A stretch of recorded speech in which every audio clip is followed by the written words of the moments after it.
ജനം ഡിബേറ്റിലേക്ക് എല്ലാ പ്രിയപ്പെട്ട പ്രേക്ഷകർക്കും സ്വാഗതം. മുനമ്പത്തെ വഖഫ് അധിനിവേശത്തിൽ ജുഡീഷ്യൽ കമ്മീഷനെ നിയമിച്ച് വിജ്ഞാപനം പുറത്തിറക്കി സർക്കാർ. 3 മാസത്തിനകം റിപ്പോർട്ട് സമർപ്പിക്കാനാണ് നിർദ്ദേശം.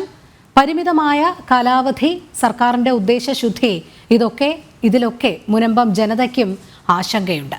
ജനം ഡിബേറ്റ് പരിശോധിക്കുന്നു. മുനമ്പത്തിൽ നീതി കിട്ടുമോ? മുഖം രക്ഷിക്കലോ സർക്കാരിന്റെ ലക്ഷ്യം? ചർച്ചയിൽ നമ്മോടൊപ്പം ചേരുന്നവർ BJP പ്രതിനിധി അഡ്വക്കേറ്റ് ജയസൂര്യൻ, കാസ പ്രതിനിധി കെവിൻ പീറ്റർ, RJD അംഗം Salim Madavoor, ex Muslim activist doctor Arif Hussain എന്നിവരാണ്. അതിഥികൾക്കും പ്രേക്ഷകർക്കും ഒരിക്കൽ കൂടി സ്വാഗതം. ആദ്യം ശ്രീ ജയസൂര്യനിലേക്ക്. സർക്കാർ ജുഡീഷ്യൽ അന്വേഷണം വിജ്ഞാപനം പുറത്തിറക്കിയിട്ടുണ്ട്. 3 മാസമാണ് കാലാവധി. ഇതിനിടയിൽ ഭൂമിയുടെ രേഖകളടക്കം പരിശോധിക്കണം. പരിമിതമായ കാലാവധിയാണ് നൽകിയിരിക്കുന്നത് എന്നുള്ളൊരു അഭിപ്രായം ഇതിനോടകം തന്നെ ഉയർന്നു കഴിഞ്ഞു. മുനമ്പത്തെ ജനതയ്ക്ക് നീതി ലഭ്യമാക്കുക എന്നതാണ് സർക്കാരിന്റെ ലക്ഷ്യമെങ്കിൽ ഇതിൽ ഒരു അന്തിമ തീർപ്പ് ഉണ്ടാകുമോ? ഈ ജുഡീഷ്യൽ അന്വേഷണത്തിന്റെ ചരിത്രം കേരളത്തിൽ പരിശോധിച്ചാൽ ശബരിമല തീവയ്പ് കേസ് മുതൽ ഈ കേസ് വരെ, ഇപ്പോൾ മുനമ്പം വിഷയം വരെ, ഇതിനിടയിൽ നടന്നിട്ടുള്ള 100 കണക്കിന് ജുഡീഷ്യൽ അന്വേഷണ കമ്മീഷനുകളുടെ റിപ്പോർട്ടുകൾക്ക് എന്തു സംഭവിച്ചു, ആ റിപ്പോർട്ടുകളുടെ മേൽ എന്ത് നടപടി സ്വീകരിച്ചു എന്ന് അന്വേഷിക്കുമ്പോൾ ഒരു കാര്യം വളരെ വ്യക്തമാണ്. ജുഡീഷ്യൽ അന്വേഷണത്തിന് വിടുക എന്ന് പറഞ്ഞാൽ ചവറ്റുകൊട്ടയിൽ എറിയുക എന്നുള്ളതിന് ഇംഗ്ലീഷിൽ പറയുന്ന വാക്കാണ് ജുഡീഷ്യൽ അന്വേഷണം എന്ന് കാണാം.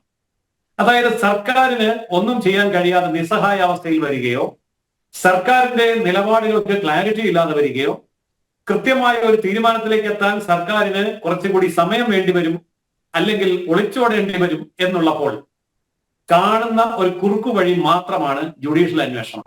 ജനങ്ങളുടെ വികാരത്തെ തണുപ്പിക്കുക, ജനകീയമായ ശ്രദ്ധ തിരിച്ചുവിടുക, കുറെ കൂടി സമയം കൊണ്ടുവന്നിട്ട് മറ്റു വിഷയങ്ങൾ കൊണ്ടുവന്ന് ഈ വിഷയത്തെ തമസ്കരിക്കുക. ഇതാണ് യഥാർത്ഥത്തിൽ ജുഡീഷ്യൽ അന്വേഷണ കമ്മീഷനുകൾ കൊണ്ട് കേരളത്തിൽ അതിന്റെ ചരിത്രത്തിൽ നടന്നിട്ടുള്ള യാഥാർത്ഥ്യം. ഇതും അതിൽ നിന്ന് യാതൊരു വ്യത്യാസവുമില്ല. യഥാർത്ഥത്തിൽ സത്യം എന്താണ് എന്ന് സർക്കാരിന് അറിയാം. ഇവിടുത്തെ ഇടത് വലത് മുന്നണികൾക്ക് വ്യക്തമായി അറിയാം.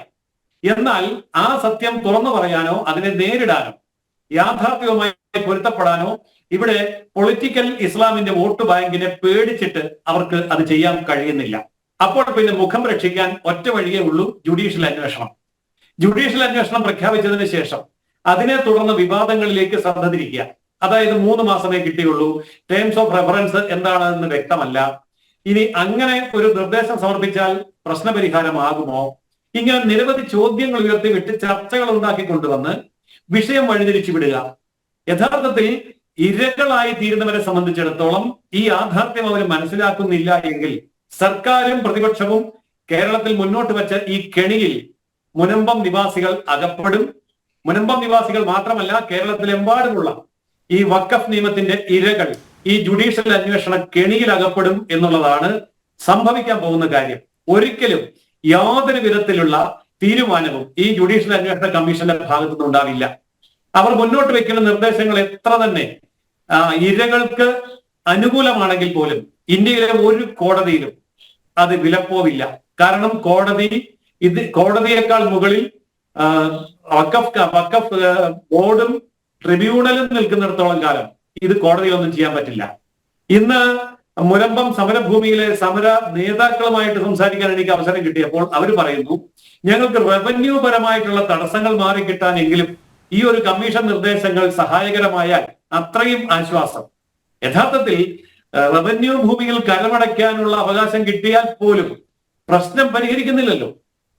അപ്പോൾ കരമടയ്ക്കാനുള്ള ഒരു പരിഹാരം കിട്ടുമെന്നുള്ള പ്രതീക്ഷയിൽ കണ്ണിൽ പൊടിയിടാനുള്ള ഒരു തന്ത്രം മാത്രമാണ് ജുഡീഷ്യൽ അന്വേഷണ കമ്മീഷൻ. ഇതിൽ ജുഡീഷ്യൽ അന്വേഷണ കമ്മീഷന്റെ ഫലം വരുന്നത് കാത്തിരിക്കുക എന്ന് പറഞ്ഞാൽ കോഴിക്ക് മുല വരുന്നെന്ന് പറയുന്ന പോലെയുള്ള കാത്തിരിപ്പായിരിക്കും. അതുകൊണ്ട് ജുഡീഷ്യൽ അന്വേഷണ കമ്മീഷന്റെ റിപ്പോർട്ടും നിർദ്ദേശങ്ങളും എന്തു തന്നെയാണെങ്കിലും അത് ഒരു കാലത്തും യാഥാർത്ഥ്യമാകാൻ പോകുന്നില്ല. 3 മാസ കാലാവധി മുന്നോട്ട് വെച്ചതും തന്ത്രപൂർവ്വമാണ്. ഈ 3 മാസ കാലാവധി കൊണ്ട് കേന്ദ്ര ഗവൺമെന്റിലോ പാർലമെന്റിലോ തീരുമാനം ഉണ്ടാകുന്നില്ല എന്നുണ്ടെങ്കിൽ അപ്പോൾ ജുഡീഷ്യൽ അന്വേഷണ കാലാവധി നീട്ടാം. സങ്കീർണമായി ഈ വിഷയത്തെ മുന്നോട്ട് കൊണ്ടുപോകാം. ഇരു കൂട്ടത്തെയും തൃപ്തിപ്പെടുത്തുകയും ചെയ്യാം. അതായത് ഇസ്ലാമിക വോട്ട് ബാങ്കിനെയും തൃപ്തിപ്പെടുത്താം, സമരഭൂമിയിൽ നിൽക്കുന്ന ഹൈന്ദവ, ക്രൈസ്തവ അവിടുത്തെ നിവാസികളെയും തൃപ്തിപ്പെടുത്താം. ഇങ്ങനെയുള്ള ഒരു തന്ത്രമാണ് ഇടതുപക്ഷ ഗവൺമെന്റ് ഉദ്ദേശിക്കുന്നത് എങ്കിൽ അത് പരാജയപ്പെടാൻ പോവുകയാണ്. യഥാർത്ഥത്തിൽ ഇത് കണ്ണിൽ പൊടിയിടൽ മാത്രമാണ് എന്നുള്ളത് വ്യക്തമാവാൻ പോവുകയാണ്. സർക്കാരിന് ഒളിച്ചോടാൻ വേണ്ടിയിട്ടുള്ള ഒരു ഉപായം, അതിന് പ്രതിപക്ഷം ചെയ്തു കൊടുക്കുന്ന സഹായം, ഇത് മാത്രമാണ് ജുഡീഷ്യൽ അന്വേഷണ കമ്മീഷൻ. LDFന്റെയും UDFന്റെയും ഒത്തൊരുമിച്ചുള്ള തീരുമാനമാണ് ഇത് എന്നുള്ളതിൽ യാതൊരു സംശയവും വേണ്ട. അവർക്ക് രണ്ടുപേർക്കും മുഖം രക്ഷിക്കണമെങ്കിൽ ഇത് ആവശ്യമാണ്.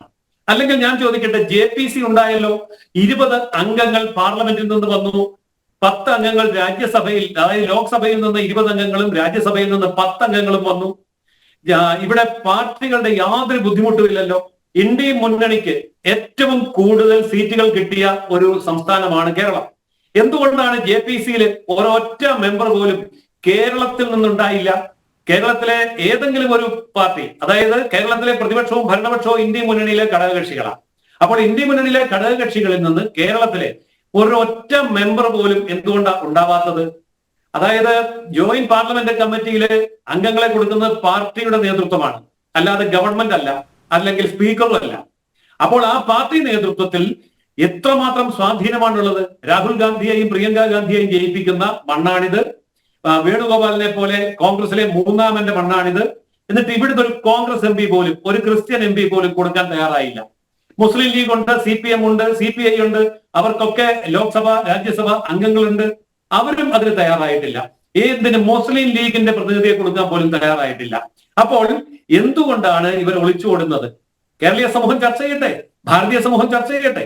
അപ്പോൾ ഈ ജുഡീഷ്യൽ അന്വേഷണ കമ്മീഷൻ എന്ന് പറയുന്ന പുകമറ സൃഷ്ടിച്ചിട്ട് അതിന്റെ ചൂണ്ടയിൽ കുരുങ്ങിയിട്ട് അവരുടെ കെണിയിൽ അകപ്പെടാതെ രക്ഷപ്പെടാൻ മുനമ്പം നിവാസികൾക്കും മലയാളികൾക്കും സാധിക്കുമെങ്കിൽ മാത്രമേ ഇതിന്റെ ശാശ്വത പരിഹാരത്തിലേക്ക് പോകാൻ കഴിയുകയുള്ളൂ.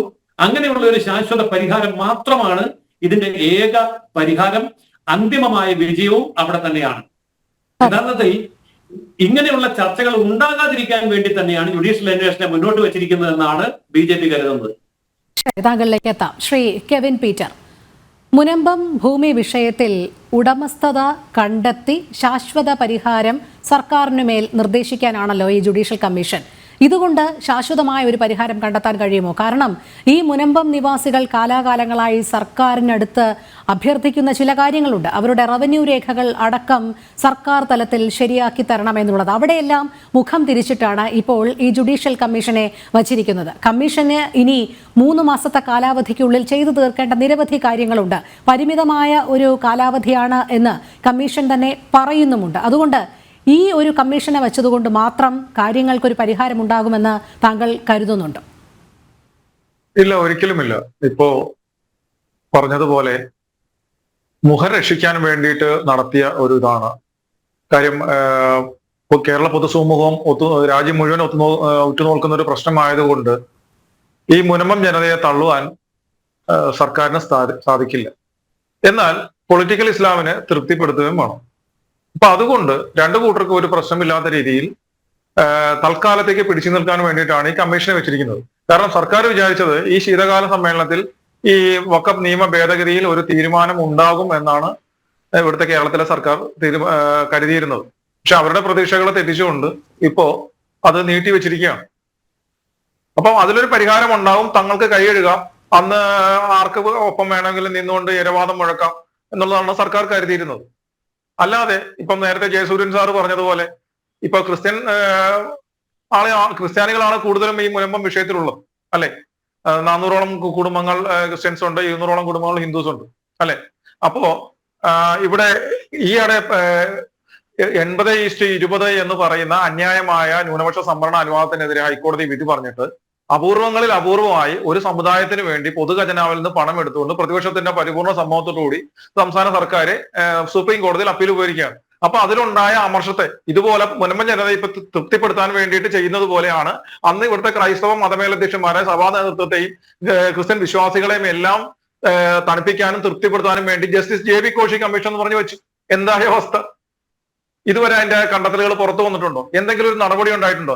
അതുപോലെ അന്ന് ക്രിസ്ത്യാനികളെ പറ്റിക്കാൻ വേണ്ടി ചെയ്തതുപോലെ ഇപ്പം മുനമ്പത്തുകാരെ, ഹിന്ദുക്കളെയും ക്രിസ്ത്യാനികളെ പറ്റിക്കാനായിട്ട് ഒരു കമ്മീഷൻ ഉണ്ടാക്കി വെച്ചിരിക്കും.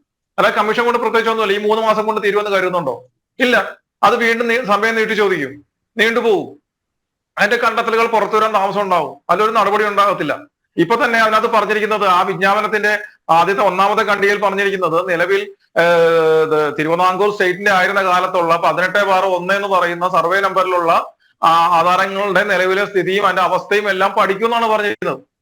പക്ഷെ ഈ പ്രശ്നങ്ങൾ മൊത്തം ഉണ്ടാക്കി വെച്ചത് ഇവിടെ അന്നുണ്ടായിരുന്ന അച്യുതാനന്ദൻ സർക്കാരാണ്, അതിനുശേഷം ഉണ്ടായിരുന്ന സർക്കാരുകളാണ്. അപ്പൊ അവർ ആ ഉത്തരവാദിത്തത്തിൽ നിന്നും ഒഴിഞ്ഞു മാറിക്കൊണ്ട് അവരിപ്പോൾ ഈ കമ്മീഷന്റെ തലയിലേക്ക് വെച്ചിരിക്കുകയാണ്. ഇവിടെ പഠിക്കേണ്ടത് എന്താണ്? ഇവിടെ പരിശോധിക്കേണ്ടത് ഇവരുടെ ഈ രേഖകൾ മാത്രമാണോ? അല്ല, ഇവിടെ ഫറൂഖ് കോളേജിന്റെ ആ കാലത്തുണ്ടായിരുന്ന മിനിറ്റ്സുകൾ സഹിതം പരിശോധിക്കണം. അവരുടെ യോഗങ്ങളുടെ, അവരുടെ ബോർഡിന്റെ യോഗങ്ങളുടെ മിനിറ്റ്സുകൾ സഹിതം പരിശോധിക്കണം. അതിനകത്ത് ഈ സിദ്ദിഖ് സേഠനുമായിട്ടുള്ള ഇടപാട് എങ്ങനെയായിരുന്നു അവരുടെ യോഗത്തിൽ ആ തീരുമാനം എടുത്തിരിക്കുന്നത്? കാരണം അന്നത്തെ ഫറൂഖ് കോളേജിന്റെ മുഖ്യ അധികാരിയായിരുന്ന KM ജലീൽ സാഹിബായിരുന്നു തോന്നുന്നു. അദ്ദേഹത്തിന്റെ ആത്മകഥയിലെ ഒരു ഭാഗം പുറത്തു വന്നിട്ടുണ്ട്. 404 ഏക്കറിൽ അവശേഷിക്കുന്ന 151 ഏക്കർ വാങ്ങിയത് 1 ലക്ഷം രൂപ സിദ്ദിഖ് സേഠന് കൊടുത്തതാണെന്ന് അദ്ദേഹത്തിന്റെ ആത്മകഥയിൽ രേഖപ്പെടുത്തിയിട്ടുണ്ട്. അപ്പോൾ തീർച്ചയായിട്ടും ആ ആത്മകഥയിൽ പറയുന്ന കാര്യം സത്യമാണെന്നുണ്ടെങ്കിൽ അക്കാലത്തെ ഫറൂഖ് കോളേജിന്റെ ബോർഡ് മീറ്റിങ്ങുകളിൽ ഈ 1 ലക്ഷം രൂപ കൊടുക്കാൻ തീരുമാനമെടുത്തതും അത് ഏത് വകുപ്പിലാണെന്നുള്ളതും അത് രേഖപ്പെടുത്തിയിട്ടുണ്ടാവും. ആ മിനിറ്റ്സുകൾ പരിശോധിക്കണം. കാരണം അവര് ഒന്നും അറിയാത്ത ആളുകളായിരുന്നില്ലല്ലോ. മുസ്ലിം ലീഗിന്റെ നേതാവും കേരളത്തിലെ നിയമസഭാ സ്പീക്കറുമായിരുന്ന CD സാഹിബ് മുതലുള്ള ദീനികളായിട്ടുള്ള ആൾക്കാരായിരുന്നു ഫറൂഖ് കോളേജിന്റെ നേതൃത്വ സ്ഥാനത്ത് ഉണ്ടായിരുന്നത്, അല്ലെ? അപ്പൊ അവർക്ക് വഖഫ് ഭൂമി മറച്ചു വയ്ക്കാൻ പാടില്ല എന്നും അത് കൈമാറ്റം ചെയ്യാൻ പാടില്ലെന്നും അറിയാത്തവരൊന്നും അല്ലല്ലോ. ഇവർക്ക് ദീനീബോധം ഇല്ലാത്തതും 5 നേരം നിസ്കരിക്കാത്തവരും ഖുറാനും ഹദീസുകളും ഒന്നും അറിയാത്ത ആൾക്കാരൊന്നും അല്ലല്ലോ ഫറൂഖ് കോളേജിന്റെ ആ സ്ഥാനത്തുണ്ടായിരുന്നത്. അപ്പോൾ അതിൽ ഒരാൾ പോലുടെയും എതിർപ്പില്ലാതെ ഇത് മുനമ്പത്തെ ജനങ്ങൾക്ക് 35 വർഷം മുമ്പ് 34 ലക്ഷം രൂപയ്ക്ക് 151 ആധാരങ്ങൾ തീർപ്പാക്കി കൊടുത്തിരുന്നെങ്കിൽ അവരിൽ ഒരാൾ പോലും എതിർത്ത് കാണത്തില്ലല്ലോ. അപ്പോൾ ഇത് വഖഫ് ഭൂമി അല്ലാതായതുകൊണ്ടല്ലേ അവരിത് വിൽക്കുവാൻ തീരുമാനമെടുത്തത്, അല്ലെ? ഇവിടെ പറവൂർ മുനിസിപ്പൽ കോടതിയിലുണ്ടായ കേസും അതിനെ തുടർന്ന് ഹൈക്കോടതിയിലെത്തിയതും ഹൈക്കോടതി വീണ്ടും പറവൂർ മുനിസിപ്പൽ കോടതിയിലേക്ക് വിട്ടതും എല്ലാം എങ്ങനെയായിരുന്നു? അതിലെ കക്ഷി ആരൊക്കെയായിരുന്നു? ഫറൂഖ് കോളേജും മുനമ്പത്തെ ജനങ്ങളും മാത്രമായിരുന്നു അതിലെ കക്ഷികൾ. അതിൽ ഒരു കക്ഷി ചേർന്നിട്ടില്ലായിരുന്നു ഒരു തരത്തിലും വഖഫായിട്ട്. അപ്പോൾ അതൊന്നുണ്ടായ വിധി എന്താണ്? ഇതിന്റെ യഥാർത്ഥ ഉടമസ്ഥർ ഫറൂഖ് കോളേജ് ആണ് എന്നുള്ളതാണ് ആ വിധി ഉണ്ടായത്. ആ വിധിയുടെ അടിസ്ഥാനത്തിൽ 89-ൽ കോടതിക്ക് പുറത്തു വെച്ചൊരു സെറ്റിൽമെന്റ് ഉണ്ടാക്കി. ആ സെറ്റിൽമെന്റ് പ്രകാരമാണ് അന്നത്തെ മാർക്കറ്റ് വില നിശ്ചയിച്ച് 151ഓളം ആധാരങ്ങൾ 35 ലക്ഷം രൂപ വാങ്ങിക്കൊണ്ട് ഫറൂഖ് കോളേജ് നടത്തി കൊടുത്തത്. അപ്പൊ ഇതൊക്കെ അറിയണമെന്നുണ്ടെങ്കിൽ അത് ആ രേഖകൾ അന്നത്തെ നിസാർ കമ്മിറ്റി പരിശോധിച്ചിട്ടില്ല. നിസാർ കമ്മിറ്റിയുടെ കണ്ടെത്തലുകൾ വഖഫ് ഭൂമി അന്യാധീനപ്പെട്ടു പോകുന്നുണ്ടോ എന്നുള്ള കണ്ടെത്തലുകൾ പഠിക്കാനായിട്ടാണ് നിസാർ കമ്മിറ്റിയെ നിയോഗിച്ചത്. ആ നിസാർ കമ്മിറ്റിയുടെ റിപ്പോർട്ട് സംസ്ഥാന സർക്കാരിന്റെ മുന്നിൽ എത്തുമ്പോൾ സംസ്ഥാന സർക്കാരിന് വേണമെന്നുണ്ടായിരുന്നെങ്കിൽ അന്ന് ഈ പാവങ്ങളെ കുടിയിറക്കുന്നതിന്റെ ഫലമായിട്ട് അതിന്മേൽ ഉന്നയിക്കേണ്ട എന്നുള്ള ഒരു നിർദ്ദേശം കൊടുക്കാമായിരുന്നു. അതുണ്ടായില്ല. പകരം ആ ഭൂമിയുടെ മേൽ ഇത് ക്ലെയിം വെക്കുകയാണ് ഉണ്ടായത്. അത് ഒന്നുകൂടെ ഉറപ്പിക്കാനായിട്ട് വഖഫ് സംരക്ഷണ സമിതി എന്ന് പറയുന്ന ആളുകൾ ഹൈക്കോടതിയെ സമീപിക്കുകയും അതിന്മേൽ അവരുടെ കരം ചെയ്യുന്നുള്ള തടഞ്ഞുകൊണ്ടുള്ള ആ ഒരു വിധി മേടിച്ചെടുക്കുകയും ചെയ്തു. ആ വിധി എങ്ങനെയാണ് ഉണ്ടായത്? ഇപ്പോൾ ജയസൂര്യ സാർ പറഞ്ഞു, മുനമ്പത്തെ ഒരു സമരസമിതിക്കാരനുമായിട്ട് സംസാരിച്ചു, അവർക്ക് ഇപ്പൊ അവരുടെ റവന്യൂ അവകാശങ്ങൾ പുനഃസ്ഥാപിച്ച് കിട്ടിയാലെങ്കിലും മതിയെന്നാണ് അവരുടെ ആഗ്രഹം എന്ന് പറയുന്നത്. ഇതുപോലെ ഒരിക്കൽ നടത്തിയത് ഓർക്കുന്നുണ്ടല്ലോ. ഈ മുൻ സർക്കാരിന്റെ കാലത്ത് വാക്കാൽ അവരോട് കരം സ്വീകരിച്ചുകൊള്ളാൻ റവന്യൂ അധികാരികൾക്ക് നിർദ്ദേശം കൊടുക്കുകയും അതിന് പ്രകാരം കുറെ ആളുകൾ ചെന്ന് കരമടക്കുകയും ചെയ്തു. ആ പാവങ്ങളുടെ കുറച്ച് പൈസ മേടിച്ച് ഖജനാവിൽ ഇട്ടെന്നല്ലാതെ എന്താ ചെയ്തത്? കോടതിയിൽ വീണ്ടും വഖഫ് സംരക്ഷണ സമിതി എന്നപ്പോൾ ഇത്തരത്തിലൊരു ഓർഡിനൻസ് ഉണ്ട്, അത് നടപ്പിലാക്കണമെന്ന് പറഞ്ഞ് ഹൈക്കോടതിയിൽ ആവശ്യപ്പെട്ടപ്പോൾ സർക്കാർ കൊടുത്ത സ്റ്റേറ്റ്മെന്റ് പ്രകാരം അവരുടെ കടം ഒരുക്കുന്നത് തടയുകയാണ് ഉണ്ടായത്. അപ്പോൾ ഇതെല്ലാം കള്ളക്കളി തന്നെയാണ്. ഇപ്പോഴും ഈ പരിഗണനാ വിഷയങ്ങളിൽ ഉള്ളതിൽ ആദ്യത്തെ കാര്യം എന്ന് പറയുന്നത് ഈ ഭൂമിയുടെ സ്ഥിതി, വ്യാപ്തി ഒക്കെ വേണ്ടിയിട്ടാണ് പറയുന്നത്. ഇതിൽ ഈ ഉടമസ്ഥത സംബന്ധിച്ചുള്ള ഒരു ശാശ്വത പരിഹാരം സർക്കാരിന് നിർദ്ദേശിക്കണം. അതിനാണ് ഈ ജുഡീഷ്യൽ കമ്മീഷൻ എന്നുള്ളത്. താങ്കൾ പറഞ്ഞതുപോലെ ഇത്രയധികം ഈ റവന്യൂ രേഖകളിലടക്കം വലിയ രീതിയിൽ പോരായ്മകൾ നിലനിൽക്കുമ്പോൾ എങ്ങനെയാണ് ഈ ജുഡീഷ്യൽ കമ്മീഷൻ ഇനിയും നിലവിലെ ഭൂമിയുടെ സ്ഥിതിയെക്കുറിച്ചും സ്വഭാവത്തെക്കുറിച്ചും വ്യാപ്തിയെക്കുറിച്ചും ഒക്കെ ഒരു പഠനം ഈ 3 മാസത്തിനുള്ളിൽ തീർപ്പാക്കുന്നത്? ഇല്ല മാഡം, ഇത് ഇവിടെ നടത്തേണ്ടത് ഭൂമിയുടെ അവസ്ഥയും സ്ഥിതിയും അതിന്റെ വിസ്തീർണവും അല്ലല്ലോ ഇവിടെ പ്രശ്നം. അതുകൊണ്ടല്ലല്ലോ പ്രശ്നം ഉണ്ടായിരിക്കേണ്ടത്. ഇവർ നടത്തേണ്ടത് ഇതിനകത്ത് വഖഫ് ബോർഡിന് അവകാശം ഉന്നയിക്കാൻ അധികാരമുണ്ടോ ഇല്ലയോ എന്നാണ് ഈ കമ്മീഷൻ കണ്ടെത്തേണ്ടത്. അല്ലാതെ ആ വിജ്ഞാപനത്തിന്റെ ഒന്നാം ഭാഗം ഒന്നൊന്ന് നമ്പർ ഇട്ടിരിക്കുന്നതും രണ്ടെണ്ണം നമ്പർ ഇട്ടിരിക്കുന്ന പറയുന്ന ഭാഗങ്ങളിലെ കാര്യമല്ല ഇവിടെ അറിയേണ്ടത്. ഇവിടെ അറിയേണ്ടത് ഇത് കൃത്യമായി ഇത് ഫറൂഖ് കോളേജിന്റെ ഭൂമിയാണോ അതോ ഇത് വഖഫ് ഭൂമിയാണോ എന്നാണ് സംസ്ഥാന സർക്കാർ അറിയേണ്ടത്. അങ്ങനെ ഒരു നിർദ്ദേശം വന്നാൽ മാത്രമല്ലേ വഖഫ് ട്രൈബ്യൂണലിനോട് നിർദ്ദേശം കൊടുക്കാനും അല്ലെങ്കിൽ വഖഫ് ബോർഡിന് നിർദ്ദേശിക്കാനുള്ള സാധിക്കുകയുള്ളൂ. അല്ലാതെ അവിടുത്തെ ഭൂമിയുടെ അവസ്ഥയും വിസ്തീർണവും കണ്ടെത്തിയിട്ട് എന്ത് നേടാനാണ്? ശ്രീ ആരിഫ് ഹുസൈൻ, മുനമ്പം വിഷയം നമ്മളേറെ നാളായി ചർച്ച ചെയ്യുകയാണ്. ഇന്ന് സർക്കാർ ജുഡീഷ്യൽ കമ്മീഷനെ നിയോഗിച്ചുകൊണ്ടുള്ള വിജ്ഞാപനം പുറത്തിറക്കിയിട്ടുണ്ട്. ഇതിലെ പരിഗണനാ വിഷയങ്ങൾ സംബന്ധിച്ച് പോലും ചില ആശയക്കുഴപ്പങ്ങൾ നിലനിൽക്കുന്നുണ്ട്. അതുമാത്രമല്ല, CN രാമചന്ദ്രൻ തന്നെ വ്യക്തമാക്കിയിട്ടുണ്ട്, പരിമിതമായ കാലാവധിയാണ് ഈ 3 മാസം എന്നുള്ളത്. കാലാവധി നീട്ടണമെങ്കിൽ അതും ആവശ്യപ്പെടും എന്നുള്ളത്. നേരത്തെ നമ്മുടെ അതിഥികൾ ചൂണ്ടിക്കാട്ടിയതുപോലെ ഇതിങ്ങനെ അവസാനമില്ലാത്ത അന്വേഷണത്തിലേക്ക് നീങ്ങിക്കൊണ്ടിരിക്കുമോ? ഒരുതരം നീതി നിഷേധത്തിലേക്ക് തന്നെയായിരിക്കുമോ കാര്യങ്ങൾ കൊണ്ടുചെന്നെത്തിക്കുക? അതോടൊപ്പം താൽക്കാലികമായി സർക്കാരിന് മുഖം രക്ഷിക്കൽ തന്ത്രം മാത്രമായി ഈ ജുഡീഷ്യൽ കമ്മീഷൻ മാറുകയാണ്? തുടക്കത്തിൽ ഈ ഒരു സംഭാഷണം, ഈ ഒരു ചർച്ചയൊക്കെ തുടങ്ങിയ സമയത്ത് ഒരു കാര്യം ഓർക്കുന്നുണ്ടോയെന്നറിയില്ല. അതായത് വഖഫ് ട്രൈബ്യൂണലിനെ കുറിച്ചിട്ട് നമ്മളിവിടെ പരാമർശിച്ചപ്പോൾ അതിൻ്റെ വക്താക്കൾ, വഖഫിനെ അനുകൂലിക്കുന്ന ആളുകൾ പറഞ്ഞിരുന്ന ഒരു കാര്യമുണ്ട്. നിങ്ങളൊരു കോടതിയിലേക്ക് ഇത്തരം വിഷയങ്ങളുമായിട്ട് ചെന്ന് കഴിഞ്ഞാൽ അത് തീർപ്പാക്കുന്നതിന് വേണ്ടിയിട്ട് ചിലപ്പോൾ നിങ്ങൾ 10-50 വർഷമൊക്കെ കാത്തു നിൽക്കേണ്ടി വരും. അതേസമയം നിങ്ങൾ ട്രൈബ്യൂണലിലാണ് പോകുന്നുണ്ടെങ്കിൽ നിങ്ങൾക്ക് ഇത് സാധനം കിട്ടുമില്ലയോ എന്നുള്ളത് ഞൊടിയിടയിൽ അറിയാൻ കഴിയും എന്ന് പറഞ്ഞിട്ട് ഇതിനെ ന്യായീകരിക്കുന്ന ഒരു കാഴ്ച നിങ്ങൾ കണ്ടിട്ടുണ്ടാവും. ഇന്നിപ്പോൾ നമ്മളെടുത്ത് നോക്കുകയാണെങ്കിൽ ഇപ്പോൾ ഈ പറയുന്ന ഒരു ജുഡീഷ്യൽ കമ്മീഷനെ വെച്ചിട്ട് ഇപ്പോൾ ചെയ്യാൻ ഉദ്ദേശിക്കുന്ന കാര്യം എന്ന് പറഞ്ഞു കഴിഞ്ഞാൽ ഇവർ ഈ പറഞ്ഞതിന്റെ നേർവിപരീതമാണ്. എന്ന് വെച്ചാൽ ഇതൊരിക്കലും തീരാത്തൊരു ഘട്ടത്തിലേക്കാണ് ഇത് കൊണ്ടെത്തിച്ചിരിക്കുന്നത്. സത്യം പറഞ്ഞാൽ ഇന്ന് ഇങ്ങനെ ഒരു സംഗതിയൊക്കെ നമ്മൾ കാണുമ്പോൾ ഇവിടെ നമ്മൾ ആലോചിക്കേണ്ടത് ഇത് എന്തുകൊണ്ട് ഇങ്ങനെ വന്നു എന്നത് ആണ്. അവിടെ നമുക്ക് പറയാനുള്ളത്, സംസ്ഥാന ഗവൺമെന്റ് സത്യത്തിൽ ഇങ്ങനെ ഒരു ചതി പ്രതീക്ഷിച്ചിട്ടുണ്ടാവില്ല. നമുക്ക് ഈ ഒരു വിഷയം ഇങ്ങനെ നീട്ടിക്കൊണ്ടു പോകുന്ന കാര്യത്തിൽ BJP കേന്ദ്ര സർക്കാർ ചെയ്യുന്നതിനോട് നമുക്ക് യോജിപ്പില്ല. കാരണം നമ്മൾ പറയുന്നത് നിലവിലെ സാഹചര്യമൊക്കെ നോക്കിയിട്ട് ഇത് ഈ നിയമം തന്നെ റദ്ദാക്കേണ്ട ഒരു കാര്യമാണ്. ഇത് അമെൻമെന്റ് ആണ് ഉദ്ദേശിക്കുന്നതെന്നുണ്ടെങ്കിൽ ആണ് ഇപ്പോൾ ഈ നടക്കുന്ന ചർച്ചകൾ, അതുപോലെ ഈ JPCക്ക് വിടുന്നതും ഇതുപോലെയുള്ള കാര്യങ്ങളൊക്കെ കോംപ്ലിക്കേഷൻസ് ഒക്കെ വരുന്നത്.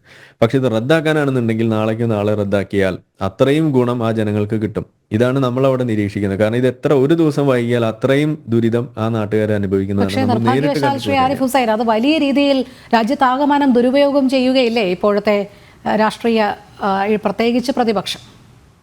അതാ ഞാൻ പറഞ്ഞത്. അതായത് ഇതിന്റെ ഗുണഭോക്താക്കളായിട്ടുള്ള ആളുകൾ അവർ രംഗത്ത് വന്നു കഴിഞ്ഞാൽ ഈ പറയുന്ന ഒരു തരത്തിലുള്ള എതിർത്ത് അല്ലെങ്കിൽ ഇതിനെ വക്രീകരിച്ച് കാണിക്കാനുള്ള ശ്രമം ഇവിടെ വിജയിക്കില്ല. അതിന് ഏറ്റവും മികച്ച എക്സാമ്പിൾ നമ്മൾ മുന്നിൽ തന്നെ ഉണ്ടല്ലോ. പൗരത്വ ഭേദഗതിയുമായി ബന്ധപ്പെട്ടിട്ട് നടന്ന ആ പ്രക്ഷോഭങ്ങൾ എടുത്ത് നോക്കിയാൽ ഇന്ന് അതിനെക്കുറിച്ച് ആരെങ്കിലും എവിടെയെങ്കിലും മിണ്ടുന്നുണ്ടോ? കാരണം എന്താണ്, അത് നടപ്പിലാക്കുകയും അതിന്റെ ഗുണഭോക്താക്കളുടെ അവസ്ഥ ഇവിടെ തിരിച്ചറിയാനുള്ള അവസരവും ഉണ്ടാകുമ്പോൾ സ്വാഭാവികമായിട്ടും അത് പിന്നീട് ഇവിടെ വിജയിക്കില്ല, അത് പിന്നീട് ചെലവാവില്ല എന്നുള്ളതാണ്. ഈ ഒരു വിഷയത്തിൽ പറയുകയാണെന്നുണ്ടെങ്കിൽ അതിനേക്കാൾ എളുപ്പത്തിൽ നടക്കുന്നതാണെന്നാണ് ഞാൻ മനസ്സിലാക്കുന്നത്. കാരണം ഇതിനകത്ത് മുസ്ലിങ്ങൾ ഉൾപ്പെടെ ഇതിന്റെ ഇരകളാണ്. ഇവിടെ എറണാകുളത്തെ കാര്യം പറയുമ്പോഴോ അതല്ലെങ്കിൽ ഇപ്പോൾ ചാവക്കാട്ടെ കാര്യം പറയുമ്പോഴൊക്കെ അതിനകത്ത് എണ്ണുന്ന കൂട്ടത്തിൽ അവിടെ മുസ്ലിങ്ങളുണ്ട്. 40,000-40,000-ഓളം കേസുകൾ ഇപ്പോഴും വഖഫ് ട്രൈബ്യൂണലിന് മുന്നിൽ നിൽക്കുന്നു എന്ന് പറയുന്നിടത്ത് അതിനകത്ത് വലിയൊരു പങ്കും മുസ്ലിങ്ങൾ ഉൾപ്പെടുന്ന കേസുകളാണ്. അപ്പൊ ഇതിൽ എല്ലാം അതിനൊരു പരിഹാരം കാണുന്ന ഒരു അവസ്ഥ വരികയും അതിന്റെ ഗുണഭോക്താക്കളായിട്ട് മുസ്ലിങ്ങൾ പോലും വരുന്നു എന്നും കൂടി വരുമ്പോൾ സ്വാഭാവികമായിട്ടും ഇതിനെ പിടിച്ചു നിർത്താൻ ഈ ഒരു തെറ്റായ രീതിയിലുള്ള വക്രീകരിച്ചിട്ടുള്ള കാര്യങ്ങൾ പറഞ്ഞുകൊണ്ടുള്ള കാര്യങ്ങൾ അതിവിടെ അധികം ചെലവാകില്ല എന്ന് തന്നെയാണ് ഞാൻ വിശ്വസിക്കുന്നത്. പക്ഷെ ഇപ്പൊ നമ്മൾ കാണുന്നത് ഇത് ഒരു തരത്തിൽ പറഞ്ഞാൽ ഇവിടുത്തെ സംസ്ഥാന ഗവൺമെന്റിന്റെ ഇരട്ടത്താപ്പ്, അതുപോലെ തന്നെ ഇവിടുത്തെ പ്രതിപക്ഷത്തിന്റെ ഇരട്ടത്താപ്പും പുറത്തു കൊണ്ടുവരാൻ ഇത് വലിയ തോതിൽ സഹായിച്ചു എന്ന് വേണമെങ്കിൽ ഞാൻ സമ്മതിക്കും. പക്ഷെ ആത്യന്തികമായിട്ട് നമ്മളിങ്ങനെ രാഷ്ട്രീയക്കാരുടെ കാര്യങ്ങൾ തീരുമാനമാക്കാനൊക്കെ വേണ്ടിയിട്ട് ഇതുപോലെ ഒരു വിഷയം ഉപയോഗിക്കുമ്പോൾ അതിൽ നരകിക്കേണ്ടി വരുന്നത് ഈ പൊതുജനം, ഈ പറയുന്ന മുനമ്പത്തെ ആളുകൾ ഉൾപ്പെടെയാണ്. അതുപോലെ മറ്റു പല ആളുകളും അവരാണ് ഇതിനകത്ത് കഷ്ടപ്പെടുന്നത്. കാരണം അവരുടെ പല ബേസിക് ആയിട്ടുള്ള കാര്യങ്ങൾ നമ്മളവിടെ പോയി നോക്കിയപ്പോൾ കണ്ടിട്ടുള്ള കാര്യമാണ്. ഒരു ലോൺ എടുക്കാൻ അവർക്ക് കഴിയാത്ത അവസ്ഥയുണ്ട്. വിദ്യാഭ്യാസത്തിന്റെ ആവശ്യത്തിനോ അതല്ലെങ്കിൽ പുറം രാജ്യങ്ങളിലേക്ക് പോകാൻ നിൽക്കുന്ന ആളുകൾ, അതല്ലെങ്കിൽ രോഗം വന്ന് കിടപ്പിലായ ആളുകൾ അവരുടെ ആവശ്യത്തിന് വേണ്ടിയിട്ട് ലോൺ എടുക്കുന്നു, അതല്ലെങ്കിൽ അങ്ങനെ പല പല കാര്യം, സ്ഥലം വീട് വെച്ചുകൊണ്ട് എന്തെല്ലാം കാര്യങ്ങൾ ചെയ്യാനുണ്ടോ, കല്യാണമായാലും എല്ലാം അവിടെ തടസ്സപ്പെടുന്ന കാഴ്ച. തിരുച്ചുന്തരൈ എന്ന് പറയുന്ന സ്ഥലത്തെ വിഷയം പോലും നമ്മൾ അങ്ങനെയാണ് കണ്ടത്. ആ ഒരു കുട്ടിയുടെ കല്യാണത്തിന് വേണ്ടിയിട്ട് സ്ഥലം വിൽക്കാൻ വേണ്ടി നോക്കിയപ്പോഴാണ് ഇത് നടക്കില്ല എന്ന് മനസ്സിലായി. അവിടെ ആ കുട്ടിയുടെ അച്ഛൻ അവിടെ നിൽക്കുന്ന കാഴ്ച നമ്മൾ കാണുകയാണ്.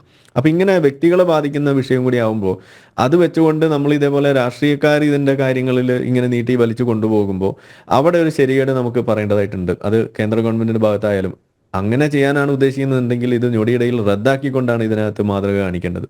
ഇതിങ്ങനെ അമെൻമെന്റ് എന്ന് പറഞ്ഞുകൊണ്ട് ഇതേപോലെ അനന്തമായി നീട്ടുന്നതും ഇവിടെ ജുഡീഷ്യൽ കമ്മീഷൻ എന്ന് പറഞ്ഞുകൊണ്ട് ഇവിടെ ഇതേപോലെ അനന്തമായിട്ട് നീട്ടുന്നതും രണ്ടും ഫലത്തിൽ ഒരു ഗുണം തന്നെയാണ് അവിടെ കൊണ്ടുവരുന്നത്. അത് വലിയ ദുരന്തം ആയിട്ട് തന്നെയാണ് ആ ജനങ്ങൾക്ക് അത് ഭവിക്കുക. അവരുടെ ജീവിതം കൂടുതൽ ബുദ്ധിമുട്ടാകുന്നതിനാണ് ഇത് വഴിവെക്കുക. അത് രണ്ടും നമ്മളിവിടെ നിന്ന് ചൂണ്ടിക്കാണിക്കാൻ ആഗ്രഹിക്കുകയാണ്. ആരിഫ് ഹുസൈൻ അത് ചൂണ്ടിക്കാട്ടിയതുകൊണ്ട് പറയുകയാണ്, ഒരു നിയമത്തിന്മേൽ ഭേദഗതി വരുമ്പോൾ അത് തുറന്ന ചർച്ചകൾക്ക് ഇടയാക്കിക്കൊണ്ട് അതിലെ എവിടെയാണോ നീതി നിഷേധിക്കപ്പെടാനുള്ള സാഹചര്യങ്ങൾ ഉണ്ടാകുന്നത് അതിൽ ഒരു ഭേദഗതി അത് കേന്ദ്ര സർക്കാർ ഉദ്ദേശിക്കുന്നു. അത് തികച്ചും സതുദ്ദേശപരമല്ലേ? അവിടെയാണല്ലോ ഈ തുറന്ന ചർച്ചയ്ക്ക് പോലും തയ്യാറാകാതെ പ്രതിപക്ഷം എതിർക്കേണ്ടി വരുന്നത്. ഒരുപക്ഷെ ഈ നിയമം തന്നെ പ്രാബല്യത്തിൽ നിന്ന് മാറ്റിക്കഴിയുമ്പോൾ ഉണ്ടാകുന്ന, നേരത്തെ ഞാൻ സൂചിപ്പിച്ചതുപോലെ വലിയ രീതിയിൽ അത് ദുരുപയോഗം ചെയ്യാനും ഒരു വിഭാഗത്തെ മുഴുവൻ ഒരു പക്ഷേ ഇളക്കി മറിക്കാനും ഭാരതത്തിനെതിരെ തന്നെ ഇളക്കി മറിക്കാനും സാധിക്കുന്ന തരത്തിലേക്കുള്ള ഒരു അന്തരീക്ഷം സൃഷ്ടിക്കേണ്ട എന്ന് കരുതിയിട്ടല്ലേ ഈ തുറന്ന ചർച്ചയ്ക്കൊക്കെ എപ്പോഴും ക്ഷണിക്കുന്നത്? അല്ല, ഇവിടെ ഇപ്പോൾ ഒരു കാര്യമുണ്ട്. അങ്ങനെ ഒരു തുറന്ന ചർച്ചയാണ് ഉദ്ദേശിക്കുന്നുണ്ടെങ്കിൽ അതിന്റെ വഴി എന്ന് പറയുന്നത് JPC ആണെന്നല്ല ഞാൻ കാണുന്നത്. അതിന്റെ വഴി പാർലമെന്റിൽ ബില്ല് അവതരിപ്പിക്കുക എന്നുള്ളതാണ്. അതല്ലല്ലോ ഇവിടെ നടക്കുന്നത്. ഇവിടെ JPCക്ക് വിട്ടുകൊണ്ട് അവർ കാര്യങ്ങൾ തീരുമാനിക്കുന്ന രീതിയിലേക്കാണ് കാര്യങ്ങൾ പോകുന്നത്. അത് തന്നെ ഒരു ശരിയായ രീതിയാണെന്ന് എനിക്ക് തോന്നിയിട്ടില്ല. പകരം അത് ഈ പറഞ്ഞ രീതിയിൽ ഒരു സതുദ്ദേശമാണ് അതിനകത്തുള്ളതെന്നുണ്ടെങ്കിൽ, ഇങ്ങനെ നീട്ടിക്കൊണ്ടു പോകുന്നതാണ് ഉദ്ദേശം എന്നുണ്ടെങ്കിൽ, അത് ചർച്ച ചെയ്യുന്നതിന്റെ ഭാഗമായിട്ട് നീണ്ടുപോകുന്നതും JPCക്ക് വിട്ടുകൊണ്ട് അത് നീട്ടിക്കൊണ്ടു പോകുന്നതും തമ്മിൽ വ്യത്യാസമുണ്ട്. അത് രണ്ടും തമ്മിൽ സമീകരിക്കാൻ കഴിയില്ല എന്നാണ് ഞാൻ പറയാം. അവിടെ ആ വ്യത്യാസം നമ്മൾ കാണണം. ഇനി അങ്ങനെ ചർച്ചയ്ക്ക് വിടുമ്പോൾ തന്നെ അത് കൂടുതൽ പ്രശ്നമാകില്ലേ എന്നാണ് ചിന്തിക്കുന്നതെന്നുണ്ടെങ്കിൽ അവിടെ ഒരു വ്യത്യാസമുണ്ട്. ഇപ്പോൾ നമ്മളുടെ മുന്നിൽ മറ്റൊരു നിയമം ഇവിടെ ഉള്ളത് ഫാർമേഴ്സ് ബില്ലാണ്. അവിടെ നമ്മൾ കണ്ടത് എന്താ? അവിടെ ഇരകളാക്കപ്പെടുന്നു എന്ന് പറയുന്ന ആളുകൾ അവരെക്കാൾ കൂടുതൽ അതിന്റെ പിന്നിൽ വന്ന് കളിച്ചത് ആരാണെന്നുള്ളത് ഇന്ന് നമുക്കറിയാം. മാത്രമല്ല അതിന്റെ ഗുണഭോക്താക്കളായിട്ട് വരുന്ന ആളുകൾക്ക് അവർ ഓൾറെഡി പ്രശ്നം അനുഭവിക്കുന്ന ആളുകളാണ്. അപ്പോൾ ഒരു പ്രശ്നം പരിഹരിക്കാൻ വേണ്ടിയിട്ട്, അല്ലെങ്കിൽ ഞങ്ങളുടെ പ്രശ്നം പരിഹരിക്കപ്പെടാൻ വേണ്ടിയിട്ട് ഒരു ബില്ല് വേണമെന്ന് പറയുന്നതും അല്ലെങ്കിൽ അതിനു വേണ്ടിയിട്ട് ആവശ്യപ്പെടുന്നതും, ഒരു പ്രശ്നം ഉണ്ടാകാൻ സാധ്യതയുണ്ട് എന്ന് പറഞ്ഞുകൊണ്ട് നമ്മളൊരു കാര്യത്തിന് ഇറങ്ങിത്തിരിക്കുന്ന തമ്മിൽ വ്യത്യാസമുണ്ട്. ഇവിടെ പൗരത്വ ഭേദഗതി ബില്ലായാലും ഫാർമേഴ്സ് ബില്ലായാലും ഒക്കെ നമ്മൾ കണ്ടത് പ്രശ്നം ഉണ്ടാകാൻ സാധ്യതയുണ്ട്, അത് വലിയ കുഴപ്പമാകും എന്ന് പറഞ്ഞിട്ടാണ് അവിടെ അതിനെതിരെയുള്ള വിഷയം നമ്മൾ കണ്ടത്. പക്ഷേ ഈ പറയുന്ന മുനമ്പത്തെ ആയാലും അതല്ലെങ്കിൽ വഖഫുമായി ബന്ധപ്പെട്ട വിഷയമാകുമ്പോൾ അവിടെ ഒരു കാര്യം, പ്രശ്നം ഓൾറെഡി ഉണ്ട്, അതിനെ പരിഹരിക്കാൻ വേണ്ടിയിട്ട് എന്നുള്ള രീതിയിലാണ് അത് വരുന്നതും അതിനു വേണ്ടിയിട്ട് എന്നുള്ള രീതിയിൽ ആ ചർച്ച പോകുന്നത് കൊണ്ട് അവിടെ അങ്ങനെ ഒരു പേടിക്ക് ഒരു സ്ഥാനമുണ്ടെന്ന് ഞാൻ കരുതുന്നില്ല. ആ ചർച്ചയ്ക്ക് ധൈര്യപൂർവ്വം ഇവിടുത്തെ കേന്ദ്ര സർക്കാർ മുന്നോട്ട് വരികയാണ് വേണ്ടത്. അത് നമുക്കിവിടെ കാണുന്നില്ല. അവിടെ അതിന് പകരം ഇത് വീണ്ടും വീണ്ടും നീട്ടിക്കൊണ്ടു പോകുന്ന കാഴ്ചയാണ് നമുക്ക് അവിടെയും കാണാനുള്ളത്. ജുഡീഷ്യൽ കമ്മീഷൻ എന്നൊക്കെ പറയുന്നത് കണ്ണിൽ പൊടിയിടാൻ വേണ്ടിയിട്ടുള്ള പരിപാടിയാണ്. അത് കൂടുതൽ നീണ്ടുപോകാനുള്ള സാധ്യതയാണ് അവിടെ വരുന്നത്. അത് ഇപ്പൊ അതിൽ പറഞ്ഞത് പ്രകാരമുള്ള കാര്യങ്ങൾ എന്ന് വെച്ചാൽ സ്ഥലം അളന്ന് തിട്ടപ്പെടുത്തുകയോ ഇതൊന്നും അല്ലല്ലോ അവിടുത്തെ വിഷയം. അതല്ലല്ലോ ഇവിടെ നമ്മൾ ചർച്ച ചെയ്യുന്ന കാര്യവും. അവിടെ അവരുടെ അടിസ്ഥാന ആവശ്യമായിട്ടുള്ള ഈ വിഷയത്തിൽ വഖഫിന് എന്താണ് റോള് എന്നുള്ളതാണ് അവിടുത്തെ പ്രധാനമായിട്ട് അഡ്രസ് ചെയ്യേണ്ട വിഷയം. അതിനെക്കുറിച്ച് മിണ്ടാതെ സ്ഥലത്തിന്റെ അളവും കാര്യങ്ങളും എടുക്കാനുള്ള ഒരു കുറുക്ക് വഴിയായിട്ട് കൂടി അവരിതിനെ ദുരുപയോഗം ചെയ്യുന്നുണ്ട് എന്നും കൂടി നമുക്കിവിടെ സംശയിക്കേണ്ടിയിരിക്കുന്നു. കാരണം അവർക്ക് ഓൾറെഡി അങ്ങനെ ചില പരാതികൾ നമ്മൾ കേട്ടിട്ടുണ്ട്. ഭൂമാഫിയ അല്ലെങ്കിൽ റിസോർട്ട് മാഫിയ എന്നൊക്കെ പറഞ്ഞിട്ടുള്ളത്. റിസോർട്ട് മാഫിയയോ അല്ലെങ്കിൽ അങ്ങനെ ഏതെങ്കിലും ഉണ്ടെന്നുണ്ടെങ്കിൽ അതിനുള്ള സംവിധാനം വേറെയല്ലേ? അതിന് ഈ ജുഡീഷ്യൽ കമ്മീഷൻ അല്ലല്ലോ വേണ്ടത്, അത് ഉപയോഗിച്ചല്ലേ ചെയ്യേണ്ടത്. എനിക്ക് തോന്നുന്നു ഇവിടെ ഇതും കൂടി അതിനകത്തേക്ക് ചേർത്തുകൊണ്ട് അവിടെ ഒരു സൈഡിലൂടെ അങ്ങനെ ഒരു ലക്ഷ്യം കൂടി കൈവരിക്കാനുള്ള ഒരു സാധ്യതയാണ് അവർ ഇതിനകത്ത് കണ്ടിരിക്കുന്നത്. അതും നമ്മളിവിടെ ഒന്ന് പറഞ്ഞു വെക്കുകയാണ്. ശരി, ശ്രീ ജയസൂര്യൻ, പരമാവധി കാലതാമസം വരുത്തുക എന്നുള്ളതാണ് സംസ്ഥാന സർക്കാർ ലക്ഷ്യമെങ്കിൽ അതിന് പരോക്ഷമായി സഹായം ചെയ്യുന്ന തരത്തിലേക്കാണ് ഇപ്പോൾ കേന്ദ്ര സർക്കാർ നീക്കം എന്നുള്ള വിമർശനത്തോട് താങ്കൾ എങ്ങനെയാണ് പ്രതികരിക്കുന്നത്? 75 വർഷക്കാലം നീണ്ടുനിന്ന ഒരു വിഷയം, അതായത് ഇന്ത്യയുടെ സ്വാതന്ത്ര്യം മുതൽ ഇന്ന് വരെ നമ്മൾ അനുഭവിച്ചുകൊണ്ടിരിക്കുന്ന ഗുരുതരമായ ഒരു വിഷയം എന്ന നിലയിൽ അടുത്ത ഒരു 75 ദിവസത്തിനുള്ളിൽ അത് പരിഹരിക്കപ്പെടുക തന്നെ ചെയ്യും. അക്കാര്യത്തിൽ യാതൊരു സംശയവും വേണം. കേന്ദ്ര ഗവൺമെന്റിനെ സംബന്ധിച്ചിടത്തോളം ഇത് ചർച്ച കൂടാതെ JPCക്ക് വിടാതെ ഒറ്റയടിക്ക് ഇത് വേണമെങ്കിൽ ഇല്ലായ്മ ചെയ്യാം. പക്ഷെ അങ്ങനെ പല കാര്യങ്ങളും ചെയ്ത അനുഭവം ഈ രാജ്യത്തുണ്ട്. അന്ന് രാജ്യത്തിനകത്തും പുറത്തും നടത്തിയ പ്രചരണം എന്തായിരുന്നു? ജനാധിപത്യത്തെ കുഴിച്ചുമൂടി, ചർച്ചയ്ക്ക് അവസരം കൊടുത്തില്ല, പഠിക്കാൻ അവസരം കിട്ടിയില്ല, ഇങ്ങനെ നിരവധിയായിട്ടുള്ള ആരോപണങ്ങൾ കേന്ദ്ര ഗവൺമെന്റ് നേരിടേണ്ടി വന്നു.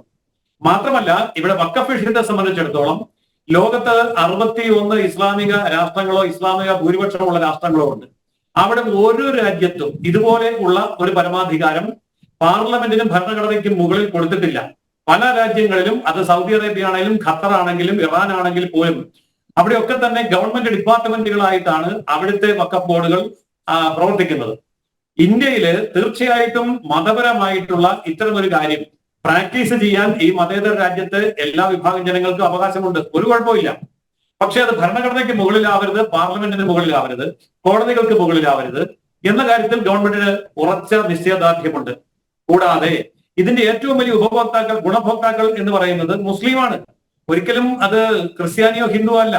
ഇപ്പോൾ തന്നെ ശ്രീ ആരിഫ് ഹുസൈൻ പറഞ്ഞു, 42,000-ലധികം കേസുകൾ നിലനിൽക്കുന്നതിൽ 40,000-ലധികം കേസുകൾ നിൽക്കുന്നത് മുസ്ലിങ്ങളും വഖഫ് ബോർഡും തമ്മിലാണ്. എന്ന് പറഞ്ഞാൽ വഖഫ് ബോർഡിന്റെ ഇര മുസ്ലിങ്ങളാണ് കൂടുതലായിട്ടും, മറ്റുള്ളവരുമുണ്ട് തീർച്ചയായിട്ടും.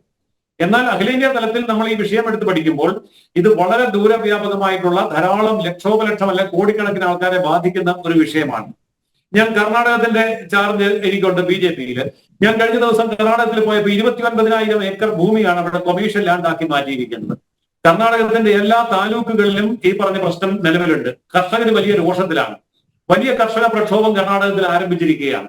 ഞാൻ പറഞ്ഞത് ഒരു സംസ്ഥാനത്തിന്റെ ഉദാഹരണമാണ്, ഇതുപോലെ ഇന്ത്യ മുഴുവൻ. എന്നാൽ ഈ വിഷയത്തെ സംബന്ധിച്ച് ഇതിനൊരു നല്ല വശമുണ്ട്. അതായത് ഈ വഖഫ് ബോർഡ് എന്ന് പറയുന്നതും വഖഫ് വസ്തു എന്നുള്ള നിലയിലും അതൊരിക്കലും ഭരണഘടനയെയോ ഭരണകൂടത്തെയോ നിയമ സംവിധാനങ്ങളെയോ കോടതിയെയോ മറികടക്കാത്ത വിധം ഇന്ത്യയിലെ നിയമങ്ങൾക്ക് വിധേയമായി, സിവിൽ നിയമ വിധേയമായി, ഒപ്പം തന്നെ ക്രിമിനൽ നിയമ വിധേയമായും ആ മതത്തിന്റെ ഉള്ളിൽ പ്രാക്ടീസ് ചെയ്യാൻ കഴിയുന്ന ഒരു ചാരിറ്റബിൾ ആക്ടിവിറ്റി ആയിട്ട് ഇതിനെ മാറ്റാൻ പറ്റും. അങ്ങനെ മാറ്റിയാൽ ആർക്കും യാതൊരു പ്രശ്നവുമില്ല. മാത്രമല്ല വഖഫ് കൊണ്ട് മുസ്ലിം സമൂഹത്തിൽ കിട്ടേണ്ടതായ ഗുണങ്ങൾ ലഭിക്കുകയും ചെയ്യും. അത് ലഭിച്ചോട്ടെ, അതിന് ഗവൺമെന്റിന് യാതൊരു എതിർപ്പുമില്ല. പല കാര്യങ്ങളും എടുത്തു കളഞ്ഞില്ല. മുത്തലാഖ് എടുത്തു കളഞ്ഞു, 370 വകുപ്പ് എടുത്തു കളഞ്ഞു. അങ്ങനെയൊക്കെ എടുത്തു കളഞ്ഞ സമയത്ത് ശ്രീ ആരിഫ് ഹുസൈൻ പറഞ്ഞ പോലെ ഇവിടെ ഒരു പ്രശ്നം ഉണ്ടായില്ല, ജനങ്ങൾ അത് അക്സെപ്റ്റ് ചെയ്തു.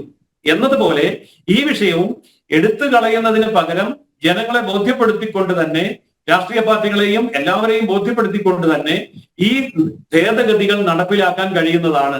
ആ ഭേദഗതികളെ സംബന്ധിച്ചിടത്തോളം അത് മുന്നോട്ട് വെച്ചിരിക്കുന്ന പോയിന്റുകൾ നടപ്പിലാക്കി കഴിഞ്ഞാൽ പിന്നെ ഈ പറഞ്ഞ യാതൊരു പ്രശ്നവുമില്ല. എല്ലാ വ്യക്തികളിലും സുരക്ഷിതരായി, നിയമം സുരക്ഷിതമായി, കോടതിയുടെ അധികാരം പുനഃസ്ഥാപിക്കപ്പെട്ടു, ഭരണഘടനയും പാർലമെന്റും പവർഫുള്ളായി. അപ്പോൾ അത്തരം വലിയൊരു പ്രോസസ്സിലേക്കാണ് ഇത് പോകുന്നത്. സങ്കീർണമായിട്ടുള്ള ഒരു വിഷയത്തെ വളരെയേറെ സങ്കീർണമാക്കാതെ അടുത്ത ഏതാനും ദിവസങ്ങൾ കൊണ്ട് ഇത് അവസാനിപ്പിക്കാൻ കേന്ദ്ര ഗവൺമെന്റ് തയ്യാറായിരുന്നു. എന്നാൽ ജോയിന്റ് പാർലമെന്റ് കമ്മിറ്റിയിലെ പ്രതിപക്ഷമാണ് വാക്കൌട്ട് നടത്തിക്കൊണ്ട് ബഹളം വെച്ചുകൊണ്ട് ഇതിൽ കൂടുതൽ കാലാവധി വേണം എന്നാവശ്യപ്പെട്ടത്. അല്ലെങ്കിൽ ഇപ്പോൾ തന്നെ അടുത്ത ഒരു 10-15 ദിവസത്തിനുള്ളിൽ ഇത് പാസ്സായി പോകേണ്ടതാണ്. അങ്ങനെ പാസ്സാക്കണ്ട എന്ന് പറഞ്ഞതിനെ അട്ടിമറിച്ചത് പ്രതിപക്ഷമാണ്. അത് വളരെ വ്യക്തവുമാണ്. എന്നാൽ ആ രീതിയിലുള്ള കാര്യങ്ങൾ മുന്നോട്ട് വരുമ്പോൾ അതിനെ ക്രിയാത്മകമായ സഹകരണത്തോടു കൂടി ഒന്നിച്ചു നിന്നുകൊണ്ട് ഈ ഭേദഗതി അനുകൂലിച്ചുകൊണ്ട് യഥാർത്ഥത്തിൽ ഇതിന് എന്തുകൊണ്ടാണ് പ്രതിപക്ഷത്തിന് ചെയ്യപ്പെടേണ്ടതുമാണ്. കാരണം ഇന്ന് ഈ ഒരു വിഷയം നമ്മൾ പരിഹരിച്ചു എന്നുള്ളത് കൊണ്ടായില്ല. ഭാവിയിൽ ഇനിയും വരാൻ പോകുന്ന നിരവധി വിഷയങ്ങളിൽ ഈ രാജ്യത്തിന്റെ പ്രതിപക്ഷം ഭരണപക്ഷത്തിനെതിരായിട്ട് നീങ്ങുമ്പോൾ അത് ജനങ്ങൾക്കെതിരായിട്ടുള്ള ഒരു നിലപാടായി മാറിയാൽ അത് ജനങ്ങൾ അറിയണ്ടേ. പല കാര്യങ്ങളും ഇതിന് മുമ്പിൽ സംഭവിച്ചിട്ടുണ്ട്. ഇവിടെ സൂചിപ്പിച്ചതുപോലെ തന്നെ കർഷക നിയമത്തിലാണെങ്കിലും മറ്റു കാര്യങ്ങളിലാണെങ്കിലും അതുപോലെയുള്ള തെറ്റിദ്ധരിപ്പിക്കൽ നടന്നിട്ടുണ്ട്. അങ്ങനെയുള്ള ഒരു തെറ്റിദ്ധരിപ്പിക്കൽ മാത്രമാണ് ഇത് എന്നും അതിന് ജുഡീഷ്യൽ അന്വേഷണ കമ്മീഷനെ വെച്ച് കണ്ണിൽ പൊടിയിട്ട് നീക്കുന്നത് പോലെ കേന്ദ്ര ഗവൺമെന്റിന് യാതൊരു ഉദ്ദേശവുമില്ല. JPC എന്ന് പറഞ്ഞാൽ അത് പ്രഖ്യാപിച്ചു കഴിഞ്ഞാൽ പിന്നെ കേന്ദ്ര ഗവൺമെന്റിന്റെ കൺട്രോളിലല്ല. JPC എന്ന് പറയുന്നത് അത് പാർലമെന്റ് രൂപീകരിച്ച ഒരു പ്രത്യേക ബോഡിയാണ്. ആ ബോഡി പിന്നെ എന്ത് ചെയ്യണമെന്ന് തീരുമാനിക്കുന്നത് അതിലെ 31 അംഗങ്ങളാണ്, ഗവൺമെന്റ് അല്ല. ആ അംഗങ്ങളിൽ ഭൂരിപക്ഷം പേരാണ് ഇത് നീട്ടിവെക്കണമെന്ന് ആവശ്യപ്പെട്ടിരിക്കുന്നത്. അതിന്റെ അടിസ്ഥാനത്തിലാണ് നീട്ടിവെച്ചിരിക്കുന്നത്. പക്ഷെ ഒരു കാര്യം ഉറപ്പാണ്, ഇത് അനന്തമായി നീട്ടിവെക്കാൻ പോകുന്നില്ല. ഇപ്പോൾ ഈ പാർലമെന്റ് സമ്മേളനത്തിൽ നടന്നില്ലെങ്കിൽ അടുത്ത സമ്മേളനത്തിൽ അതിൽ തീരുമാനം ഉണ്ടാക്കുക തന്നെ ചെയ്യും. അക്കാര്യത്തിൽ യാതൊരു ആശങ്കയും വേണ്ട. ഗവൺമെന്റിന് ഉറച്ച നിശ്ചയദാർഢ്യമുണ്ട്. ശരി, ശ്രീ കെവിൻ പീറ്റർ, ക്രിസ്തീയ സഭകളുടെ നിലപാട് ഈ കാര്യത്തിൽ എങ്ങനെയാണ് ജുഡീഷ്യൽ കമ്മീഷനുമായി ബന്ധപ്പെട്ട്? കാരണം നമുക്കറിയാം, ആദ്യം മുഖ്യമന്ത്രി ചർച്ചയ്ക്ക് ക്ഷണിച്ചപ്പോൾ വലിയ ശുഭാപ്തി വിശ്വാസം പ്രകടിപ്പിച്ചിരുന്നു. പക്ഷേ ചർച്ചയ്ക്ക് ശേഷം ആശങ്കകൾ നിഴലിക്കുന്ന ഒരു സാഹചര്യം തന്നെയാണ് ഉണ്ടായത്.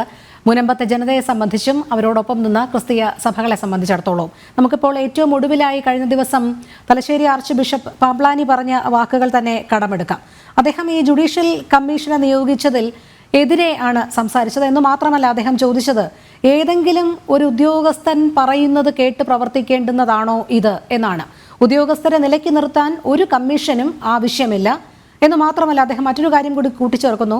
മുസ്ലിം സമുദായത്തിന്റെ പേര് പറഞ്ഞ് തമ്മിലടിപ്പിക്കാൻ ശ്രമിക്കുന്നു എന്നുമാണ് പറയുന്നത്. എന്താണ് ഇദ്ദേഹം ഉദ്ദേശിക്കുന്നത്? അദ്ദേഹം എന്താണ് ഉദ്ദേശിച്ചതെന്ന് ശരിക്കും പറഞ്ഞാൽ അദ്ദേഹത്തിന് മാത്രമേ അറിയൂ. ഇവിടെ തള്ളാനും കൊള്ളാനും പറ്റാത്ത അവസ്ഥയിലാണ് ചില സഭകൾ. അത് തുറന്നു പറയാതിരിക്കാനാവില്ല. അവർക്ക് ഈ പ്രശ്നം തീരണമെന്നുകൊണ്ട് യഥാർത്ഥ ഇതിനകത്തെ പ്രശ്നക്കാരെ തുറന്നു കാട്ടാൻ അല്ലെ അവരോട് തുറന്ന് സംസാരിക്കാൻ അവർക്ക് ആകുന്നില്ല എന്നുള്ളതാണ് യഥാർത്ഥം. ശരിക്കും എനിക്ക് തോന്നുന്നത് ഒരു പക്ഷേ മുനമ്പം ജനതയുടെ വിഷയം ഈ വഖഫ് നിയമ ഭേദഗതി സമയത്ത് അത് ഉയർന്നു വന്നില്ലായിരുന്നുവെങ്കിൽ ഒരുപക്ഷെ CA സമരത്തിലെ പോലെയോ അല്ലെങ്കിൽ മറ്റേതെങ്കിലും വിഷയങ്ങളിലെ പോലെയോ പൗരത്വ ഭേദഗതിയുടെ വിഷയത്തിൽ ഉണ്ടായതുപോലെയൊക്കെ മുസ്ലിം സമുദായത്തെ സപ്പോർട്ട് പൂർണ്ണമായിട്ടും ഈ വഖഫ് നിയമ ഭേദഗതിക്ക് എതിരെ രംഗത്ത് വന്നാലും അത്ഭുതപ്പെടാനില്ല.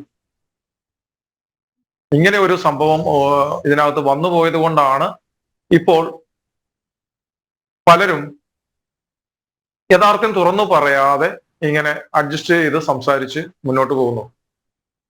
അപ്പൊ ഇനിയെങ്കിലും ഉള്ളിലുള്ള രാഷ്ട്രീയം മാറ്റിവെച്ചുകൊണ്ട് സ്വന്തം ജനങ്ങൾക്ക് വേണ്ടി തുറന്ന നിലപാട് എടുക്കണം. അല്ലാതെ ബാലൻസ് ചെയ്യാനല്ല ശ്രമിക്കേണ്ടത്.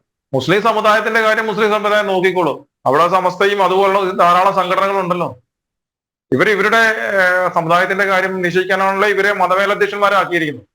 അപ്പൊ അതിനെക്കുറിച്ചാണ് പറയേണ്ടത്. അല്ല, മുസ്ലിം സമുദായത്തിന്റെ ന്യായമായ ആവശ്യങ്ങൾക്ക് ക്രിസ്ത്യൻ സമുദായവും കത്തോലിക്ക കോൺഗ്രസും ഒപ്പമുണ്ടെന്ന് അദ്ദേഹം ഒരു സ്റ്റേറ്റ്മെന്റ് നടത്തി. കത്തോലിക്ക കോൺഗ്രസിന്റെ കാര്യം വേണമെങ്കിൽ അദ്ദേഹത്തിന് പറയാം, അവരുടെ നിലപാട് ഇങ്ങനെയൊക്കെ തന്നെയാണ്, അപ്പൊ അവർ ചിലപ്പോൾ ഒപ്പം നിന്നിരിക്കും. പക്ഷെ ക്രിസ്ത്യൻ സമുദായത്തിന്റെ കാര്യം ഒരു രൂപത മെത്രാൻ പറയേണ്ട ആവശ്യമില്ല. കാര്യം എന്ന് പറയുന്നത് മുസ്ലിം സമുദായത്തിന് എല്ലാം ന്യായമാണ്. ഇപ്പോ ഈ ആളുകളെ കുടിയിറക്കാൻ ഗവൺമെന്റ് തയ്യാറായാൽ അതും അവർക്ക് ന്യായമാണ്. ഇനി വേറെ ഏതെങ്കിലും നിങ്ങളുടെ ഇപ്പൊ കത്തോലിക്ക സഭയുടെ ആസ്ഥാനമായിട്ടുള്ള എറണാകുളത്തെ POC ഇരിക്കുന്ന സ്ഥലം നാളെ വഖഫ് ബോർഡ് ആവശ്യപ്പെട്ടു വേണ്ടി വന്നാലും അതും മുസ്ലിം സമുദായത്തിന് ന്യായം തന്നെയാണ്. അപ്പൊ അവരുടെ ന്യായമായ പ്രശ്നങ്ങൾക്ക് ക്രിസ്ത്യൻ സമുദായവും കത്തോലിക്ക കോൺഗ്രസും ഒപ്പം നിൽക്കണമെന്ന് പറയേണ്ട ആവശ്യമില്ല. കത്തോലിക്ക കോൺഗ്രസിന്റെ കാര്യം പറഞ്ഞാൽ മതി. കാര്യം ഇപ്പൊ ന്യായമായ ആവശ്യം എന്ന് പറയാൻ 80:20 ക്രിസ്ത്യൻ സമുദായം പറയുന്നത് ഹൈക്കോടതി പറഞ്ഞ പോലെ 50:50 വേണം.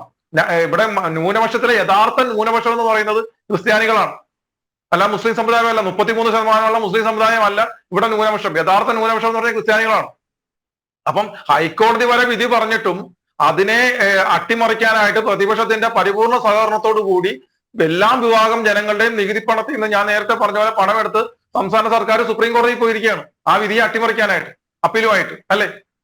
അപ്പൊ അതും മുസ്ലിം സമുദായത്തിന് ന്യായമാണ്. അപ്പം ഇപ്പൊ അഭിവന്റെ പ്ലാംപ്ലാനി പിതാവ് പറഞ്ഞത് മുസ്ലിം സമുദായത്തിന്റെ ന്യായമായ ആവശ്യങ്ങൾക്കൊപ്പം ക്രിസ്ത്യാനികൾ നിൽക്കും. അല്ലല്ല, ക്രിസ്ത്യാനികളുടെ വിഷയത്തിൽ നിന്നാൽ മതി. ഞങ്ങളുടെ പറയുന്ന ന്യായമായ ആവശ്യങ്ങളൊക്കെ തന്നെയാണല്ലോ സംവരണ വിഷയം, EW വിഷയമുണ്ട്, അല്ലാതെ മറ്റ് ആരാധനകൾ ഉണ്ടാക്കുന്ന പ്രശ്നങ്ങളുടെ വിഷയങ്ങളുണ്ട്, മറ്റു ചില വിഷയങ്ങളുണ്ട്, വിശ്വാസത്തെയും സംസ്കാരത്തെയും കടന്നാക്രമിക്കുന്ന വിഷയങ്ങളുണ്ട്. അപ്പൊ ഈ വിഷയങ്ങളൊക്കെ ക്രിസ്ത്യാനികളുടെ നിലപാടാണ്. അപ്പൊ അതെല്ലാം മുസ്ലിം സമുദായത്തിന്റെ ന്യായമായ ആവശ്യങ്ങൾക്കൊപ്പം നിൽക്കണമെന്ന് പറയുന്നതിന് ഒരു തരത്തിലും അംഗീകരിക്കാൻ പറ്റില്ല.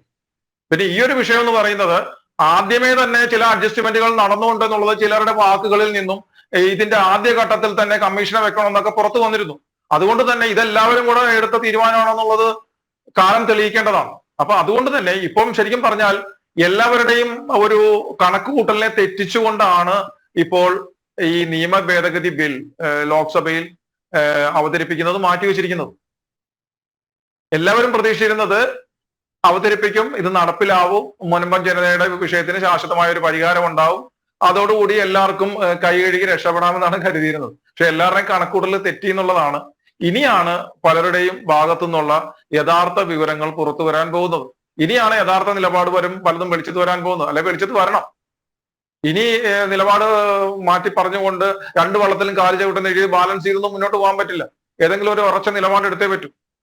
നമുക്കറിയാം ഈ മൂന്ന് മാസം കൊണ്ടൊന്നും ഈ കമ്മീഷന്റെ അന്വേഷണം ഒന്നും തീരാൻ പോകുന്നില്ല. അത് ഇനിയും നീണ്ടുപോകും. ഇനി കണ്ടെത്തിയാൽ തന്നെ മുനമ്പം ജനതയ്ക്ക് ഇതാകുന്ന ഒരു നിലപാട് ആ കണ്ടെത്തന്മേൽ സംസ്ഥാന സർക്കാരിന്റെ ഭാഗത്തുനിന്ന് ഉണ്ടാവുന്നില്ല. പ്രതിപക്ഷം പോലും ഇതില് ഭരണപക്ഷത്തിന്റെ നിലപാടിനെ പരിപൂർണമായി സപ്പോർട്ട് ചെയ്തുകൊണ്ടിരിക്കുകയാണ്. ഇപ്പൊ തന്നെ നേരത്തെ പറഞ്ഞല്ലോ, ലോക്സഭയിൽ ഇത്രയും വിധിയും വിഷയം ഇവിടെ കേരളത്തിൽ കത്തി നിൽക്കുമ്പോൾ അവിടുത്തെ ഹൈബീഡൻ ഉൾപ്പെടെ, ഹൈബീഡൻ എന്താണ് പറഞ്ഞത്, അദ്ദേഹത്തിന് ഈ ലോക്സഭയിൽ എഴുന്നേറ്റ് നിന്നിട്ട് അദ്ദേഹം മണിപ്പൂരിലെ വിഷയം ചർച്ച ചെയ്യണമെന്നാണ് ആവശ്യപ്പെട്ടത്. ഒന്ന് ആലോചിച്ച് നോക്കി, എന്തെങ്കിലും ഉളുപ്പുണ്ടോ ആ മനുഷ്യന്? ഈ ഇവിടെ എറണാകുളം വഞ്ചി സ്ക്വയറിൽ ഒരു മീറ്റിംഗ് നടത്തി. അവിടുത്തെ പാവപ്പെട്ട മത്സ്യത്തൊഴിലാളികളെല്ലാം ഉയർത്ത് കുളിച്ചിട്ട് പ്രൈവറ്റ് ബസ്സിലും കാൽനടയായിട്ടൊക്കെ വന്ന് എറണാകുളം വഞ്ചി സ്ക്വയറിൽ വന്ന സമ്മേളനത്തിൽ അവിടെ വന്നു നിന്ന് അത് പ്രഖ്യാപന സമ്മേളനം പോലെയായിരുന്നു. അവിടുത്തെ അവകാശ പ്രഖ്യാപന സമ്മേളനമായിരുന്നു. സത്യത്തിൽ അത് ഹൈബീഡന്റെ രാഷ്ട്രീയ വിശദീകരണ യോഗമായി മാറി. ഏതൊരു മീറ്റിംഗിൽ വിളിച്ചാലും അദ്ദേഹത്തിന്റെ പ്രസംഗം കഴിഞ്ഞാൽ ഉടനെ തിരക്ക് പറഞ്ഞ് പോകുന്ന അദ്ദേഹം അവസാനം വരെ തുടർന്നു. കാര്യം ഒരു സൈക്കോളജിക്കൽ മൂവ്മെന്റ് ആയിരുന്നു. കാര്യം തന്റെ പ്രസൻസിൽ ആരും തനിക്കെതിരെ ഒന്നും പറയത്തില്ല എന്നുള്ള ഒരു വിശ്വാസം കാരണം അദ്ദേഹവും ഭാര്യയും മീറ്റിംഗ് അവസാനിപ്പിച്ച് മൈക്കും ആംപ്ലിഫയറൊക്കെ ഓഫ് ചെയ്യുന്നവരെ അവിടെ തന്നെ ഇരിക്കുകയായിരുന്നു. കാര്യം അവിടെ വന്നു നിന്ന് ഞാൻ നിങ്ങളോടൊപ്പമാണ് എന്ന് പറഞ്ഞുകൊണ്ട് ആ പാവപ്പെട്ട മത്സ്യത്തൊഴിലാളികളുടെ കൈയടിച്ച് മേടിച്ച ഹൈബീഡന് ഇതേ ദിവസം വരെ ഒരു വാക്ക് പിന്നീട് മുനമ്പം ജനതയ്ക്ക് വേണ്ടി മിണ്ടിയിട്ടില്ല. ആ പാവങ്ങൾ ആ പള്ളിയുടെ മുറ്റത്ത് 10-40 ദിവസങ്ങളായി നിരാഹാര സത്യാഗ്രഹം നടക്കുന്നു. ആ സമരപ്പന്തൽ ആ ലോക്സഭാ മണ്ഡലത്തിലെ MP എന്ന നിലയിൽ ആ സമരപ്പന്തൽ ഒന്ന് സന്ദർശിക്കാൻ അദ്ദേഹം തയ്യാറായിട്ടെ. ഇപ്പൊ അദ്ദേഹം മണിപ്പൂരിലെ പ്രശ്നത്തിന് വേണ്ടി ലോക്സഭ അല്പമെങ്കിലും ഉളുപ്പുണ്ടോ ഈ മനുഷ്യനൊക്കെ?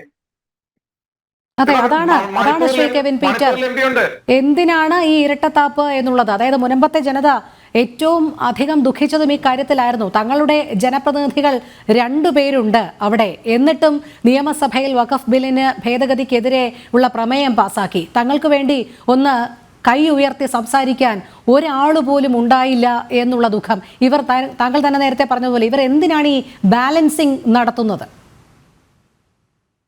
അല്ല, മൊത്തത്തിൽ ഇവർ ബാലൻസിങ് തന്നെയാണ് ഇപ്പൊ നടത്തിക്കൊണ്ടിരിക്കുന്നത്. ഇരയ്ക്കൊപ്പമാണെന്ന തോന്നൽ ഉണ്ടാക്കിക്കൊണ്ട് വേട്ടക്കാരെ പ്രോത്സാഹിപ്പിക്കുക, അല്ലെങ്കിൽ അവർക്ക് പിന്നണിയിൽ കൂടി അവർക്ക് വേണ്ടുന്ന സഹായങ്ങൾ ചെയ്തു കൊടുക്കുക. അതാണ് ഇവരോട് നടത്തിക്കൊണ്ടിരിക്കുന്നത്. അത് എല്ലാ ആൾക്കാരും ഉണ്ട്, അത് രാഷ്ട്രീയക്കാർ മാത്രമല്ല. അപ്പോൾ ഇനിയാണ് നിലപാട് മാറ്റേണ്ടത്. നിങ്ങളുടെ യഥാർത്ഥ നിലപാട് പുറത്തു വരാൻ പോകേണ്ടത് ഇനിയാണ്.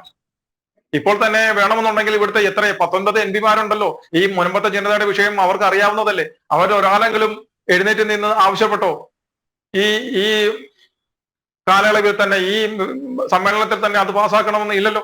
അവരല്ലേ അതിന് പ്രശ്നങ്ങൾ ഉണ്ടാക്കിയത്. ഒരാളെങ്കിലും അതിൽ നിന്ന് വിട്ടുനിന്നോ? ഹൈവേയുടെ വിട്ടുനിന്നോ? ആ ഇതിൽ നിന്ന് വിട്ടുമാറിയുന്നോ? അതിൽ പ്രതിഷേധിച്ചുകൊണ്ട് അദ്ദേഹം അതേസമയം സ്വന്തം ജനങ്ങൾക്ക് വേണ്ടിയിട്ടല്ല, 3500 കിലോമീറ്റർ അകലെ കിടക്കുന്ന മണിപ്പൂരികൾക്ക് വേണ്ടിയിട്ടാണ് അദ്ദേഹം പ്രശ്നം ഉണ്ടാക്കിയത്. കാര്യം മണിപ്പൂരികളാണല്ലോ അദ്ദേഹത്തെ ജയിപ്പിച്ചിട്ടത്, ഇത്രയധികം ഭൂരിപക്ഷം കൊടുത്തത്.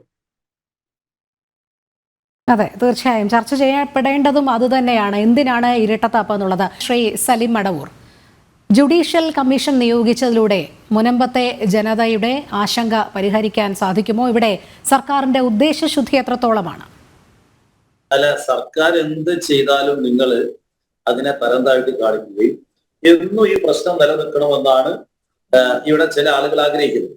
അപ്പൊ അത് നടക്കില്ല. അവിടെ പ്രശ്നം പരിഹരിക്കണം. ഞാൻ വളരെ അടിവരയിട്ട് പറഞ്ഞു, ഞങ്ങളുടെ പാർട്ടിയുടെ സംസ്ഥാന കമ്മിറ്റിയും RJDയുടെ കമ്മിറ്റി വിശദമായി ഇതൊക്കെ ചർച്ച ചെയ്തു. അപ്പൊ ഞങ്ങൾ വ്യക്തമായിട്ട് ഞങ്ങൾ രാഷ്ട്രീയമായിട്ട് തീരുമാനം, ഈ സമരം 22-ന് ചർച്ച വന്നുകൊണ്ടാണ് ഞങ്ങൾ 17-ാം തീയതി സംസ്ഥാന കമ്മിറ്റി കൂടിയപ്പോൾ ഞങ്ങൾ ഒരു തീരുമാനമെടുത്തു. അവിടെയുള്ള മത്സ്യത്തൊഴിലാളികൾക്ക് മുഴുവനും അവിടെ വീട് വെച്ച ആളുകൾക്ക് ഭൂമി കിട്ടണം. മത്സ്യത്തൊഴിലാളികൾ അവിടെ, അതായത് ഫറൂഖ് കോളേജിൽ നിന്ന് രജിസ്റ്റർ വാങ്ങിയ ആൾക്കാർ, അവർക്ക് അതിന്റെ പിന്തുടർച്ചാവകാശികൾക്ക് കൃത്യമായ ഭൂമി കിട്ടണം. ഒരു മത്സ്യത്തൊഴിലാളിയെ അവിടെ നിന്ന് ഒരു തരത്തിൽ ഇറക്കി വിടാൻ പാടില്ല. അവർക്ക് ഭൂമിക്ക് പട്ടയം കൊടുക്കണം, എല്ലാ അംഗീകാരം കിട്ടണം. അവർക്ക് പിന്തുണ കൊടുത്തുകൊണ്ടുള്ള സമരം, അത് 1960-കളിൽ സോഷ്യലിസ്റ്റ് പാർട്ടിയാണ് സമരം ചെയ്തത്, ഈ സാമുദായിക സംഘടനകളല്ല. 60-കളിൽ അവിടെ പ്രജാ സോഷ്യലിസ്റ്റ് പാർട്ടി, പറവൂർ കോടതിയുടെ വിധിയിൽ പല സ്ഥലത്തും നിങ്ങൾക്ക് സോഷ്യലിസ്റ്റ് പാർട്ടിയുടെ PSG-യുടെ പേര് കാണുകയും ചെയ്യാം. അതുകൊണ്ടാണ് അന്നത്തെ മുഖ്യമന്ത്രി പട്ടം താണപ്പിള്ളയും റവന്യൂ മന്ത്രിയായിരുന്ന ശ്രീ K. ചന്ദ്രശേഖരൻ, പിന്നീട് വിദ്യാഭ്യാസ മന്ത്രിയായി, അദ്ദേഹവും അവിടെ ചെല്ലുകയും അങ്ങനെയാണ് അവിടെ ഈ ഭൂമിക്ക് നികുതി അടയ്ക്കാനുള്ള സാഹചര്യം ഉണ്ടാക്കിയതെന്നാണ് ഞാൻ പഴയ കാല അഭിഭാഷകരിൽ നിന്നും ഞാൻ മനസ്സിലാക്കിയത്. അന്നത്തെ സീനിയർ ആയിട്ടുള്ള ആളുകളൊക്കെ തന്നെ അവർ എനിക്ക് മനസ്സിലായത്. അപ്പോ ഇതിന് കേരളത്തിലെ ജനങ്ങൾ ഒന്നിച്ച് പിന്തുണയുണ്ട്. മത്സ്യത്തൊഴിലാളികൾക്ക് ഭൂമി കിട്ടണം. അവർക്ക് ക്രയവിക്രയ എല്ലാ ലോൺ എടുക്കാനും ഒക്കെ സ്വാതന്ത്ര്യമുള്ള രൂപത്തിൽ ഭൂമി കിട്ടണം. അതിനാവശ്യമായ നിയമ നടപടികൾ വേണമെന്ന് അതിനെല്ലാ പരിഹാരവും കൊടുക്കണം. 2, അവര് ഫറൂഖ് കോളേജ് ഏതാണ്ട് 300ഓളം ആധാരങ്ങൾ രജിസ്റ്റർ ചെയ്തു. ആ രജിസ്റ്റർ ചെയ്ത് വാങ്ങിയവർ അവർ കൈമാറിയവർ ആ ഭൂമി സുരക്ഷിതമായിരിക്കണം. അവർ വിശ്വസിച്ചുകൊണ്ട് അതിന്റെ തെറ്റ് ഫറൂഖ് കോളേജ് ചെയ്തെങ്കിലും ഇവരതിൽ തെറ്റുകാരല്ലല്ലോ, ഇവർ പണം കൊടുത്ത് വാങ്ങിയതാണ്. അപ്പൊ അതും സംരക്ഷിക്കപ്പെടണം. അല്ലാതെ 10 സെന്റ് വാങ്ങിയിട്ട് 20 സെന്റ് വളച്ചു കെട്ടിയ ആളുകളുടെ കണ്ടെങ്കിൽ അതെന്റെ അഭിപ്രായം ആ 10 സെന്റ് അവർ കളഞ്ഞു കൊടുത്ത് ബാക്കി 10 അവിടെ പിടിച്ചുകൊണ്ടു. അതായത് ഉന്നത ആളുകൾ, അതായത് സാമ്പത്തികമായി ഉന്നത സ്ഥാനത്തുള്ള അല്ലെങ്കിൽ നല്ല വലിയ ഹോട്ടലുകൾ അല്ലെങ്കിൽ ബാറുകൾ ഇതൊക്കെ നടത്തുന്ന ആളുകളും മറ്റും 10 സെന്റ് വാങ്ങിയിട്ട് 20, 25, 30 സെന്റ് വളച്ചു കെട്ടിയ സമ്പന്നന്മാരുണ്ടെങ്കിൽ അത് സർക്കാർ കണ്ടെത്തണം. അത് ജുഡീഷ്യൽ കമ്മീഷൻ പരിശോധിക്കണം. അതേസമയത്ത് ഫറൂഖ് കോളേജിൽ നിന്ന് വാങ്ങിയ ആളുകൾക്ക് 100% കൊടുക്കണം.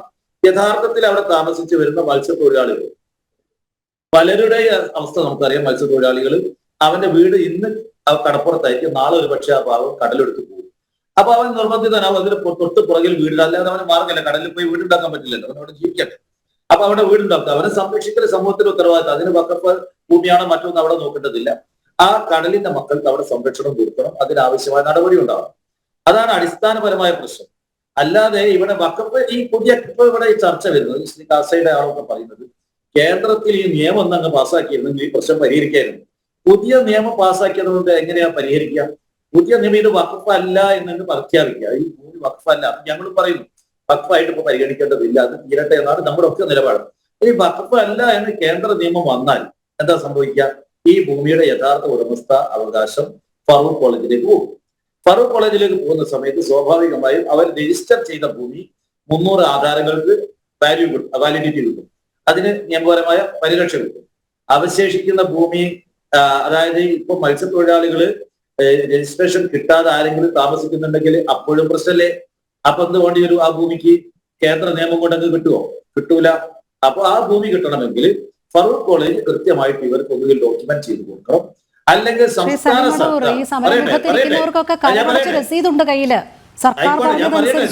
ഞാൻ പറയട്ടെ, അതല്ലേ കരമടച്ച ആളുകൾക്ക് കിട്ടണമല്ലോ, അത് കിട്ടണമെന്നല്ല ഈ പറയുന്നത്. കരമടച്ച ആളുകൾക്കൊക്കെ തന്നെ രജിസ്റ്റർ ചെയ്ത് കിട്ടിയത് കൊണ്ടാണ് കരമടയ്ക്കുന്നത്, അത് സ്ഥാപിക്കണമെന്നാണ് പറയുന്നത്.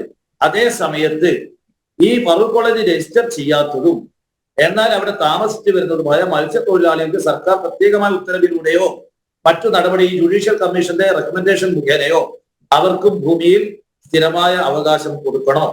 എന്നാൽ ആരെങ്കിലും അനധികൃതമായി കൈയേറിയിട്ടുണ്ടെങ്കിൽ അവർക്ക് ഈ പുതിയ നിയമം കൊണ്ട് സംരക്ഷണം കിട്ടാൻ പോകുന്നില്ല.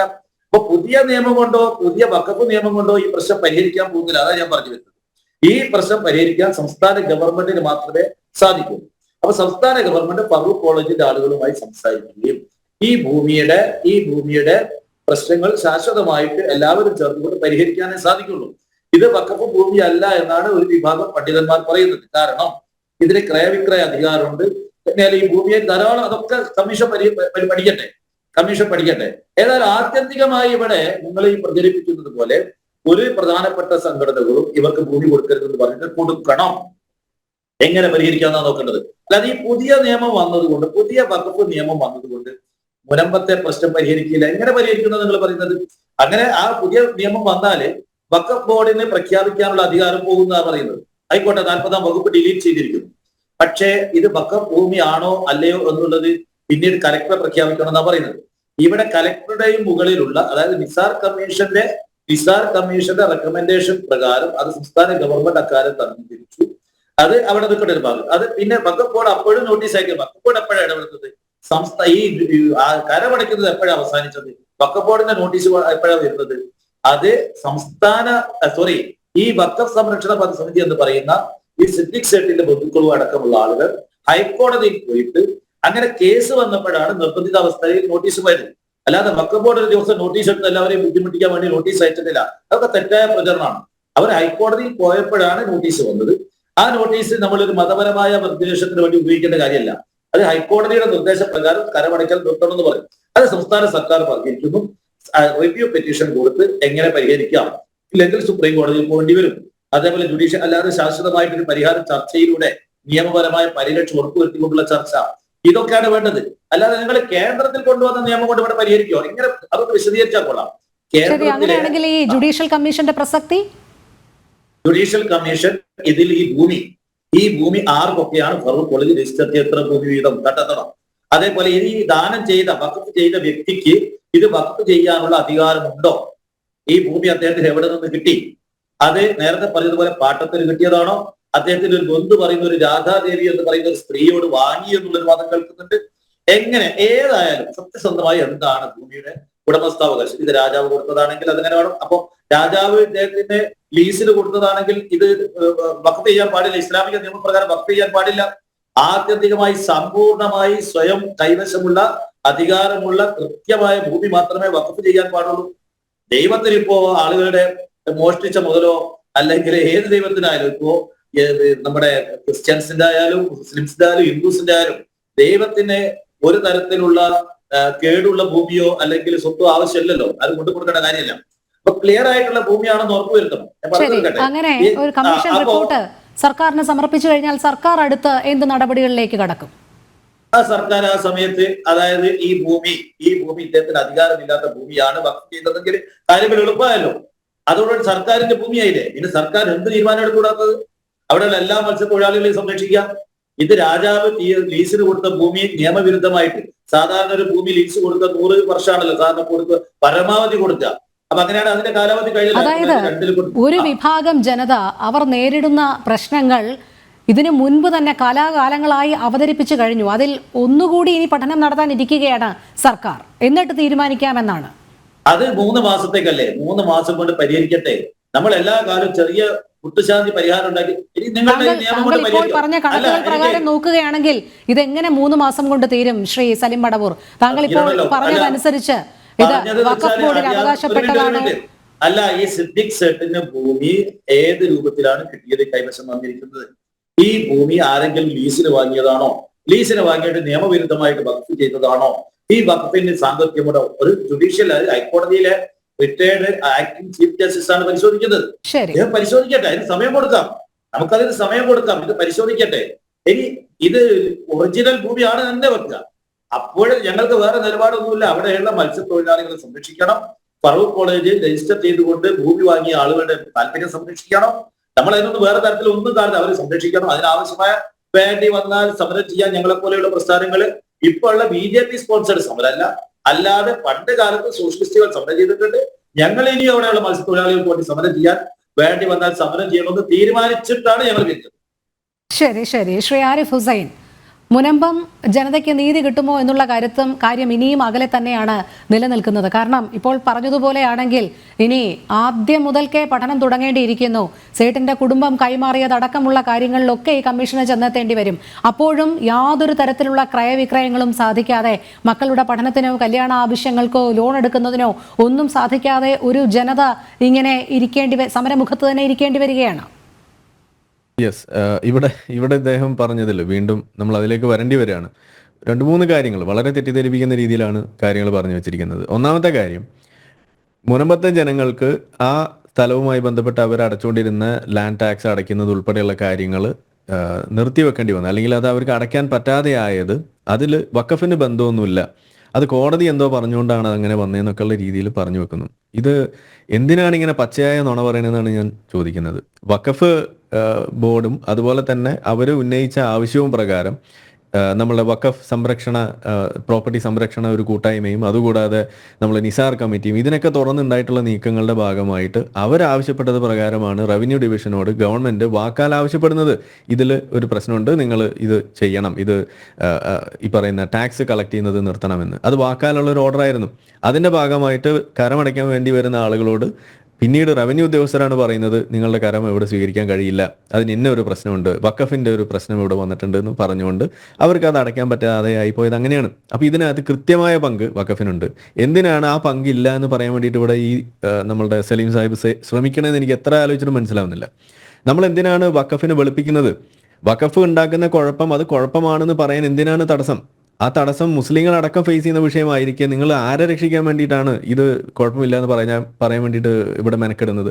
അപ്പം ഇങ്ങനെ ഉണ്ടായ സ്ഥിതിയിൽ നിന്ന് അത് പിന്നീട് ആ ജനങ്ങൾ വീണ്ടും കോടതിയിലേക്ക് സമീപിച്ചപ്പോഴാണ് പിന്നീട് അത് പ്രശ്നമായിട്ട് മാറുന്നതും അവിടെ ആ സംഗതി ഇങ്ങനെ കളക്ട് ചെയ്യാൻ പറ്റില്ല എന്നുള്ള രീതിയിലേക്ക് തന്നെ അത് ഉറപ്പിക്കുന്ന ഒരു അവസ്ഥ ഉണ്ടായത്. അപ്പോഴും ഈ സ്ഥലം വഖഫാണോ അല്ലയോ എന്ന് തിരിച്ചറിഞ്ഞിട്ടല്ല ആ നിയമം വരുന്നത്. കാരണം വഖഫിന്റെ ചില അവകാശവാദങ്ങൾ പ്രകാരം, അവരുടെ രീതികൾ പ്രകാരം വഖഫിന്റെ തീരുമാനമാണ് അന്തിമം എന്ന വഖഫ് നിയമത്തിലെ തന്നെ പ്രശ്നമാണ് കോടതിയും അവിടെ ഉപയോഗിക്കേണ്ടി വന്നത്. കോടതിയും അതിന് ബൗണ്ട് ആണ്. അതാണ് അതിലെ പ്രധാനപ്പെട്ട വിഷയം. അതുകൊണ്ടാണ് ആളുകൾക്ക് ഇന്നത് ടാക്സ് അടയ്ക്കാൻ പറ്റാതെയാകുന്നത്. ഈ വസ്തുത നിങ്ങൾ എത്ര മണ്ണിട്ട് എത്ര കൊട്ടക്കണക്കിന് പുട്ടി അടിച്ചാലും ഇത് നിങ്ങൾക്ക് ഒളിപ്പിക്കാൻ കഴിയില്ല എന്നാണ് ഞാൻ പറയാം. ഒന്നത്. രണ്ടാമത്തത്, ഇവിടെ ഈ പറയുന്ന വിഷയങ്ങളിലൂടെ ഇദ്ദേഹം പറയുന്നത് ഇത് സംസ്ഥാന സർക്കാരാണ് ഇത് സോൾവ് ചെയ്യേണ്ടത് എന്നൊക്കെയുള്ള രീതിയിൽ പറഞ്ഞു വെക്കുന്നു. എനിക്കിത് കേൾക്കുമ്പോൾ ഒരു തമാശയാണ് ഓർമ്മ വരുന്നത്. അതായത് വണ്ടിയുടെ ഏറ്റവും ബാക്ക് സീറ്റിൽ ഇരുന്ന് ഉറക്കം തൂങ്ങുന്ന ഒരു കണ്ടക്ടർ ഞെട്ടി എഴുന്നേറ്റിട്ട് പറയാണ്, ഞാൻ ജന്മം ചെയ്താൽ എൻ്റെ കൊക്കിൽ ജീവനുണ്ടെങ്കിൽ ഞാൻ എൻ്റെ കയ്യിലിരിക്കുന്ന സ്റ്റിയറിംഗ് ഞാൻ ഇടത്തോട്ട് ഒടിക്കില്ല എന്ന് പറഞ്ഞാൽ എങ്ങനെ ഇരിക്കും? സ്റ്റിയറിംഗ് ഓടിക്കേണ്ട പണി അത് കണ്ടക്ടർക്കല്ലല്ലോ, അത് മുന്നിലിരിക്കുന്ന ഡ്രൈവറല്ലേ ഓടിക്കേണ്ടത്. ഇവിടെ അതുപോലുള്ളൊരു കാര്യമാണ് ഇവിടെ നമ്മളുടെ സംസ്ഥാന സർക്കാരും കാര്യങ്ങളും ചെയ്തുകൊണ്ടിരിക്കുന്നത്. അതായത് ഇതുപോലൊരു വിഷയം വരുമ്പോൾ ഇത് കേന്ദ്ര ആക്റ്റും കേന്ദ്ര സംവിധാനങ്ങളും അതുമായി ബന്ധപ്പെട്ടിട്ടുള്ള വിഷയങ്ങളുമായി ബന്ധപ്പെട്ട കാര്യങ്ങളിൽ സംസ്ഥാന ഗവൺമെന്റിന് ചെയ്യേണ്ട കാര്യങ്ങളുണ്ട്. എന്നാൽ ഇതിലെ കാതലായ വിഷയം, ഈ ആക്റ്റുമായി ബന്ധപ്പെട്ട വിഷയത്തിൽ അതിനകത്തൊരു മാറ്റം കൊണ്ടുവരാൻ എങ്ങനെയാണ് ഇവിടുത്തെ സ്റ്റേറ്റ് ഗവൺമെന്റിന് സാധിക്കുക? പിന്നീട് ചില വിട്ടുവീഴ്ചകൾക്ക് ചിലപ്പോൾ സാധിച്ചേക്കാം. അതിന് ആരാണ് ഇവിടെ അനുനയിക്കപ്പെടേണ്ടത്? അത് ഇവിടുത്തെ വഖഫ് ബോർഡല്ലേ. എന്നാൽ അതാണ് ഇവിടെ നടക്കുന്നത്? അല്ല. അവർക്ക് വീണ്ടും അവരുടെ വാദങ്ങൾ ശക്തിപ്പെടുത്തുന്നതിന് വഴിവെക്കുന്ന തരത്തിലുള്ള രീതികൾ കാര്യങ്ങളല്ല ഇവിടെ പറഞ്ഞു വെക്കുന്നത്. ഒരു ഉദാഹരണം പറഞ്ഞാൽ, ഇവിടെ നമ്മളുടെ പ്രമേയം പാസ്സാക്കിക്കൊണ്ട് അവരുടെ ആ അവകാശവാദങ്ങൾ സംരക്ഷിക്കാൻ വേണ്ടിയിട്ട് ഏതറ്റം വരെയും പോകാൻ തങ്ങൾ തയ്യാറാണ്, അതിൽ പ്രതിപക്ഷ ഭരണപക്ഷ വ്യത്യാസം പോലും ഇല്ല എന്ന രീതിയിലേക്കൊക്കെ പറഞ്ഞു വെക്കുമ്പോൾ ഇത് ആർക്കാണ് സത്യത്തിൽ കോൺഫിഡൻസ് കൊടുക്കുന്നത്? അത് വഖഫിനല്ലേ, അത് ജനങ്ങൾക്കല്ലല്ലോ, ആ പ്രശ്നം അനുഭവിക്കുന്ന ആളുകൾക്കല്ലല്ലോ. അവിടെയാണ് ഈ പ്രശ്നം കിടക്കുന്നത്. ഇനി ഇവിടെ ഇദ്ദേഹം ലാസ്റ്റ് പറഞ്ഞു, എന്താണ്, ഞങ്ങൾ സമരത്തിന് ഇറങ്ങും ഒരു ഘട്ടം വന്നാൽ.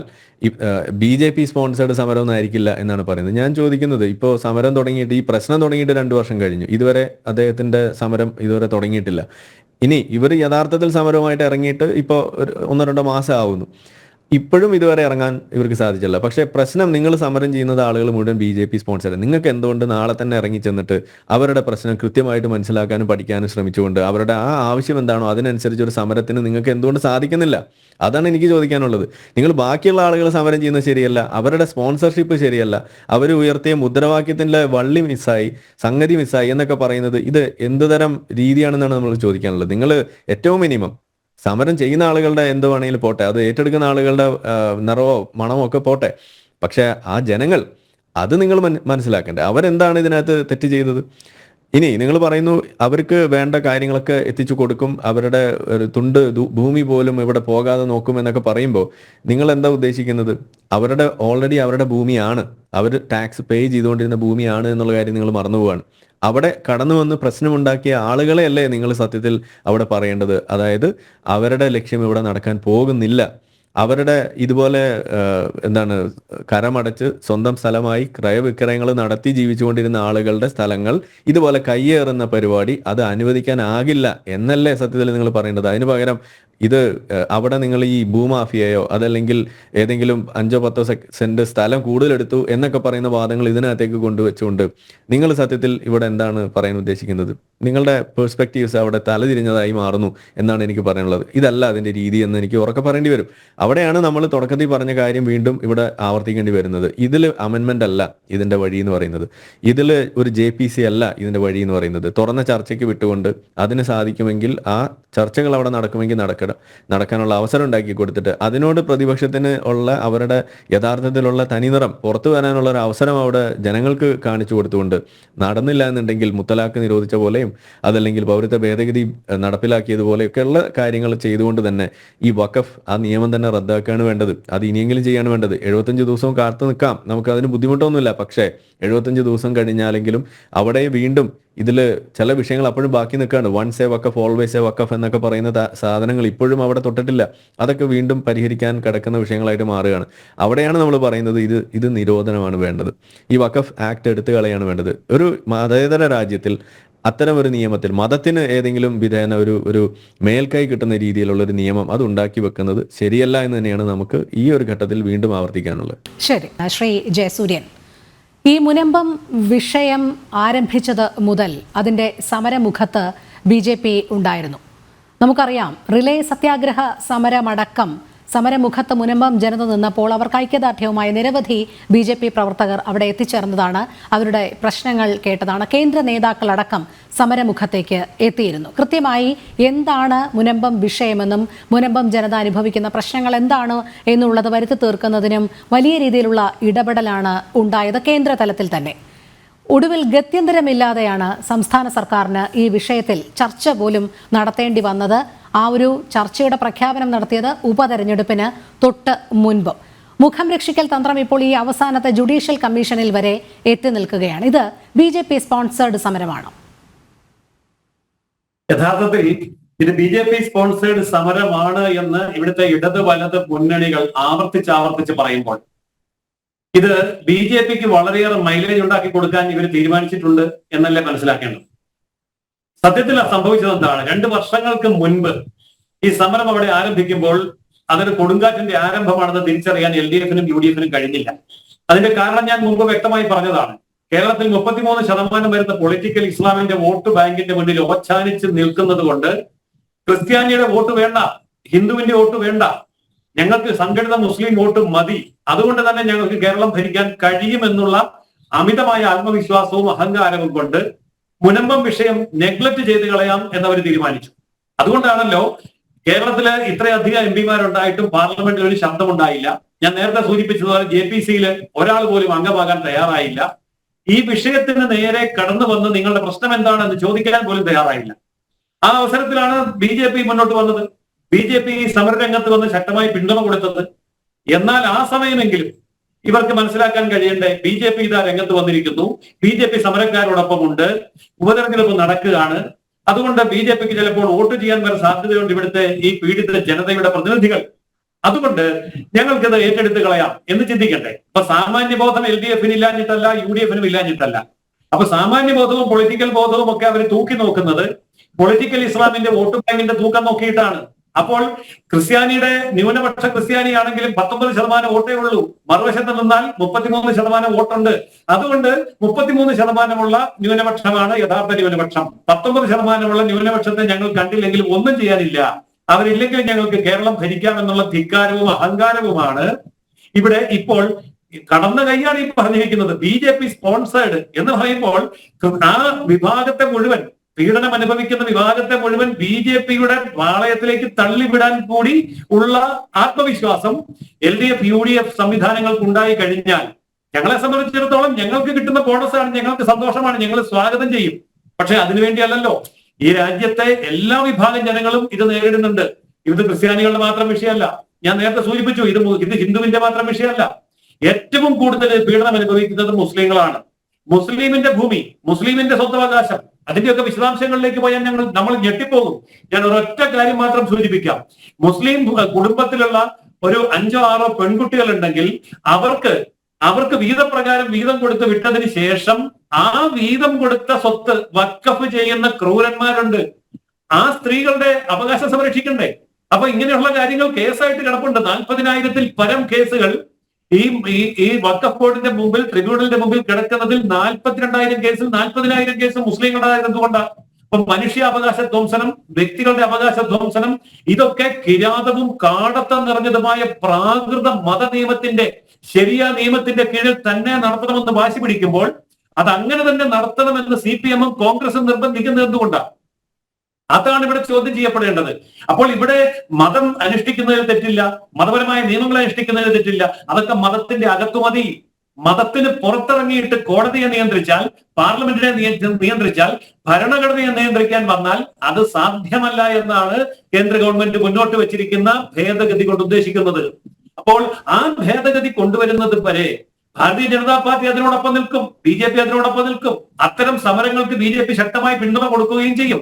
അതിനെ BJP സ്പോൺസേഡ് എന്ന് പറഞ്ഞാൽ സന്തോഷപൂർവ്വം ഞങ്ങൾ സ്വീകരിക്കുന്നു. അതെ, BJP സ്പോൺസേഡ് തന്നെയാണ്, ഞങ്ങൾ മാത്രമേ ഉള്ളൂ സ്പോൺസർ ചെയ്യാൻ.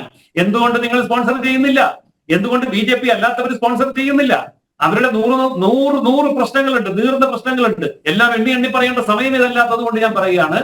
40,000 കേസും ഈ പറയുന്ന വഖഫ് ബോർഡിനെതിരെ, ട്രിബ്യൂണലിനെതിരെ മുസ്ലിങ്ങൾ തന്നെ കൊടുത്തുവെങ്കിൽ അത് ഹിന്ദു വിഷയമല്ലല്ലോ, അത് ക്രിസ്ത്യൻ വിഷയമല്ലല്ലോ. പക്ഷെ ഹിന്ദുക്കൾക്കും ക്രിസ്ത്യാനികൾക്കും ഇവിടെ പ്രശ്നങ്ങളുണ്ട്. ഗവൺമെന്റിന് വിഷയമുണ്ടല്ലോ. സെൻട്രൽ ഗവൺമെന്റിന്റെ കൈവശം ഇരിക്കുന്ന കെട്ടിടങ്ങളടക്കം 250 പ്ലോട്ടുകളാണ് ഡൽഹി നഗര ഹൃദയത്തിൽ വഖഫ് ചെയ്തു പോയത്. ഡൽഹി സംസ്ഥാനത്തിന്റെ 77% ഭൂമി വഖഫ് ഭൂമിയാണ്. കൂടുതൽ വിശദീകരിക്കേണ്ട കാര്യമില്ലല്ലോ. അങ്ങനെയൊക്കെയുള്ള നിയമം കൊണ്ടുവന്നാൽ അത് പാർലമെന്റിന് ചോദ്യം ചെയ്യാൻ പറ്റില്ല, ഭരണഘടനയ്ക്ക് മുകളിലാണ്, കോടതികൾക്ക് ചോദ്യം ചെയ്യാൻ പറ്റില്ല. ഇത് അള്ളാഹുവിന് സമർപ്പിച്ചു കഴിഞ്ഞാൽ ഞങ്ങളാ തീരുമാനിക്കുന്നതെന്ന് പറയാൻ വഖഫ് ബോർഡ് ആരാണ് വഖഫ് ട്രിബ്യൂണൽ? അതൊന്നും ഈ മണ്ണിൽ നടക്കില്ല, നടപ്പാക്കാൻ സമ്മതിക്കില്ല എന്നാണ് ഈ പറയുന്ന തിരുത്തൽ കൊണ്ട് കേന്ദ്ര ഗവൺമെന്റ് ഉദ്ദേശിക്കുന്നത്. ശരി, ശ്രീ കെവിൻ പീറ്റർ, നേരത്തെ സലീം മടവൂറിന്റെ ചില വാദമുഖങ്ങൾ താങ്കൾ കേട്ടിരിക്കുമല്ലോ. ഈ വഖഫ് ബോർഡിന് കരമടയ്ക്കൽ തടയലുമായി ബന്ധമില്ല, അത് കോടതി മുഖാന്തരം ഉണ്ടായതാണ്. ഇനി നിലവിലെ ജുഡീഷ്യൽ കമ്മീഷൻ കണ്ടെത്തുന്നതനുസരിച്ചുള്ള നിയമം അല്ലെങ്കിൽ നീതി നടപ്പിലാക്കപ്പെടും എന്നുള്ള രീതിയിലാണ്. താങ്കളുടെ അഭിപ്രായം എന്താണ് അക്കാര്യത്തിൽ? സലീം സാർ പറഞ്ഞ ഒരു കാര്യം, ഇത് BJP സ്പോൺസേഡ് സമരം എന്ന് പറഞ്ഞ് അവരെ കൊച്ചാക്ക് അപമാനിക്കുന്ന രീതിയിലാണ് അദ്ദേഹം അത് പറഞ്ഞത്. സലീം സാർ മനസ്സിലാക്കേണ്ടത്, ആ പാവങ്ങൾക്ക് ആരും ഉണ്ടായിരുന്നില്ല. നിങ്ങള് ഏത് വിഷയവും ഏറ്റെടുക്കുന്ന ആൾക്കാരാണല്ലോ ഇടതുപക്ഷം, LDF. എന്താണ് സാർ, നിങ്ങൾ എന്തൊക്കെ സമരങ്ങൾ ഇവിടെ ഏറ്റെടുത്തിട്ടുണ്ട്? ചുംബന സമരത്തിന് വരെ നിങ്ങൾ പിന്തുണ പ്രഖ്യാപിച്ചതല്ലേ? എന്തുകൊണ്ടാണ് ആ പാവങ്ങൾക്കൊപ്പം നിങ്ങൾ ചെല്ലാതിരുന്നത്? അപ്പോൾ അവരെ അത്രയും ആരുമില്ലാതിരുന്ന ആ പാവങ്ങൾ സമരരംഗത്തേക്ക് ഇറങ്ങിയപ്പോൾ അവരുടെ ശബ്ദം ആര് കേൾക്കാൻ തയ്യാറായോ, അല്ലെങ്കിൽ അവർക്കൊപ്പം ആര് നിൽക്കാൻ തയ്യാറായോ അവരുടെ സഹായം അവർ സ്വീകരിച്ചു. എന്റെ അറിവിൽ അവിടെ ബഹുഭൂരിപക്ഷം വരുന്നത് കോൺഗ്രസ്സുകാരും കമ്മ്യൂണിസ്റ്റുകാരുമാണ്. ഇപ്പോഴാരെങ്കിലും ഒക്കെ BJPയുടെ അനുഭാവികളായി മാറിയിട്ടുണ്ടെങ്കിൽ അവരെ കുറ്റം പറയാൻ പറ്റില്ല, നിങ്ങളുടെ കൈയിരിപ്പോണ്ടാണ്. അപ്പോൾ ആരുമില്ലായിരുന്ന അവസ്ഥയിൽ ആ പാവങ്ങളെ സഹായിക്കാൻ BJPക്കാരുണ്ടായിരുന്നു. ശരിയാണ്, അവരാണ് ഓടിച്ചെന്നത്. ജനൻ TV ഉണ്ടായിരുന്ന ഒരു ചാനലായിട്ട് ആദ്യം ഉണ്ടായിരുന്നത് അല്ലേ? അതുപോലെ തന്നെ അവിടെ ക്രിസ്ത്യൻ കുടുംബങ്ങൾ മാത്രമല്ല, അച്ഛന്മാരും മെത്രാന്മാരും മാത്രം ഇതിനകത്ത് ഇടപെടാൻ, ഹിന്ദു സംഘടനകൾക്കും ഹിന്ദു രാഷ്ട്രീയ സംഘടനകൾക്കും ഒന്നും ഇടപെടാൻ പാടില്ലെന്ന് പറയാൻ അവിടെ ഹിന്ദു കുടുംബങ്ങളും ഉണ്ട്. അപ്പൊ അവരുടെ വിഷയത്തിലും അവർക്ക് താല്പര്യമുണ്ടാവും. അപ്പൊ അത് ഇന്ന് വരെ മതം തിരിച്ചുകൊണ്ട് അവിടുത്തെ സമരത്തെ ആരും കണ്ടിട്ടില്ല. പക്ഷെ എന്നാൽ തന്നെയും അവർക്കൊപ്പം ആരുമില്ലായിരുന്ന സമയത്ത് അവരാണ് ഓടിച്ചെന്നത്. അപ്പോൾ അത് അവർ സ്പോൺസർ ചെയ്യുന്നതാണ് എന്നൊരു വാക്ക് ഉപയോഗിക്കുമ്പോൾ പണവും മറ്റു ഇതെല്ലാം കൊടുത്ത് ഒരു അനാവശ്യ സമരം അവിടെ ഉണ്ടാക്കുന്നുള്ളൊരു ധ്വനിയാണ്. അത് വളരെ തെറ്റാണ് സാർ, അത് പിൻവലിക്കേണ്ടതാണ്. പിന്നെ സാറ് പറഞ്ഞ ഒരു കാര്യം, ഇവിടെ ഫറൂഖ് കോളേജ് തെറ്റ് ചെയ്തു എന്ന് പറഞ്ഞത്, എങ്ങനെയാണ് ഫറൂഖ് കോളേജ് തെറ്റ് ചെയ്യുന്നത്? സാറൊരു മുസൽമാനല്ലേ? സാറ് ദീനീബോധമുള്ള ഒരാളല്ലേ? സാറിന്റെ ഭൂമി ഒരു വഖഫായിട്ട് സാറിന് കിട്ടിയ ഭൂമി സാറ് മറച്ചു വിൽക്കാൻ ശ്രമിക്കുമോ? സാറ് രാഷ്ട്രീയക്കാരനല്ലേ? രാഷ്ട്രീയക്കാരനാണെങ്കിൽ പോലും മുസൽമാനായ വിശ്വാസിയായ സാർ അതിന് ശ്രമിക്കുവോ? ഇല്ല. അപ്പോൾ ഇതൊന്നും അറിയാത്ത ആൾക്കാരായിരുന്നു സാർ ഫറൂഖ് കോളേജിന്റെ അവരുടെ അശ്രാന്ത പരിശ്രമത്തിന്റെ ഫലമായിട്ട് അവർ ഒരു കോളേജിനെ കെട്ടിപ്പടുത്ത് ഉയർത്തിയെടുത്ത അത്രയും നല്ല ഒരു ആൾക്കാർ, ദീനീബോധമുള്ള ഒരു നല്ല സൂഫികളുമായിട്ടുള്ള ആൾക്കാർ ഇരുന്ന ഒരു ബോർഡിലെ വഖഫായി കിട്ടിയ ഭൂമി മറിച്ചു വിറ്റ് അവർ ലാഭം ഉണ്ടാക്കിയോ എന്നാണോ സാർ പറയുന്നത്? അല്ല, അവർക്ക് അത് ബോധ്യമുണ്ടായിരുന്നു, അത് വഖഫായിരുന്നില്ല.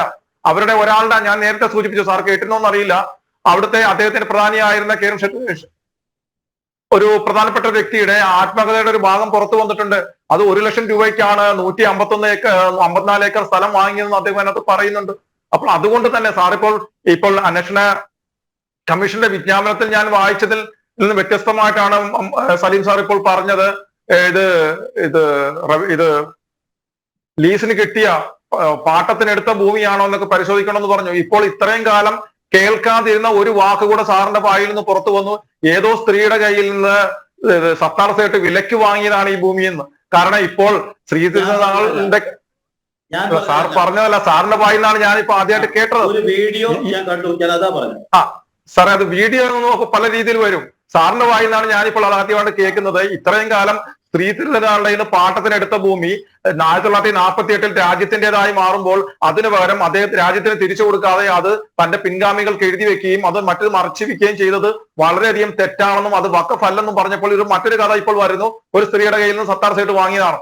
എന്ത് വായിക്കൊള്ളട്ടെ, സാർ ഇപ്പോൾ പറയുകയുണ്ടായി ഇത് പാട്ടഭൂമിയാണെന്നുള്ളത് എല്ലാം അന്വേഷിക്കുമെന്ന്. അങ്ങനെയൊന്നും ഈ വിജ്ഞാപനത്തിൽ കണ്ടില്ല. അങ്ങനെ അന്വേഷിക്കുകയാണെങ്കിൽ നല്ലത് തന്നെയാണ്. യഥാർത്ഥ സത്യം പുറത്തു വരും.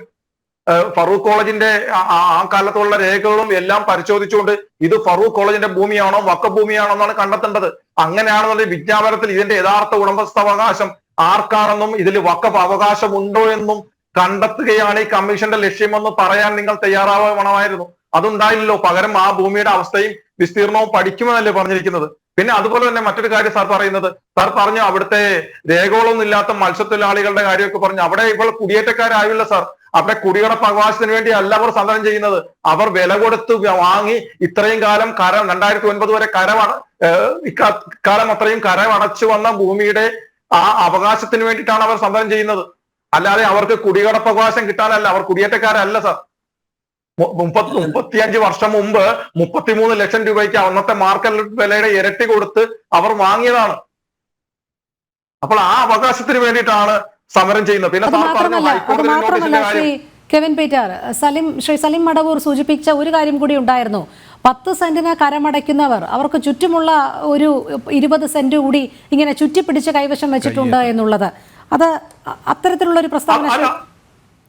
അത് അദ്ദേഹം പറഞ്ഞതിൽ കുറച്ച് കാര്യങ്ങളുണ്ട്, ഇല്ലെന്ന് പറയാൻ പറ്റില്ല. അദ്ദേഹം അത് പറഞ്ഞത് ഇങ്ങനെ വളച്ചു കെട്ടി എടുത്ത് കൈവശപ്പെടുത്തിയിട്ടില്ല. ഇത് ആ പ്രദേശത്തിന്റെ ഒരു ഭൂപ്രകൃതി എന്ന് പറയുന്നത് കടലെടുക്കുകയും കടൽ കൊണ്ട് ഭൂമി കൊണ്ട് ഡെപ്പോസിറ്റ് ചെയ്യും, മണ്ണ് കൊണ്ട് ഡെപ്പോസിറ്റ് ചെയ്യുകയും ചെയ്യും. അങ്ങനെ ചിലപ്പോൾ എടുത്തിട്ടുള്ള സ്ഥലങ്ങളിൽ കടൽ തീരം കൂടുതലായിട്ട് വന്നിട്ടുണ്ടാവും. അത് അവരുടെ കാര്യങ്ങൾക്ക് ഉപയോഗിക്കുന്നുണ്ടാവും. അങ്ങനെ അത് അനധികൃതമായി നിങ്ങൾ ഭൂമി കൈവശപ്പെടുത്തിയിട്ടുണ്ടെങ്കിൽ നിങ്ങൾ തിരിച്ചു പിടിച്ചോളൂ, സർക്കാർ തിരിച്ചു പിടിച്ചോളൂ.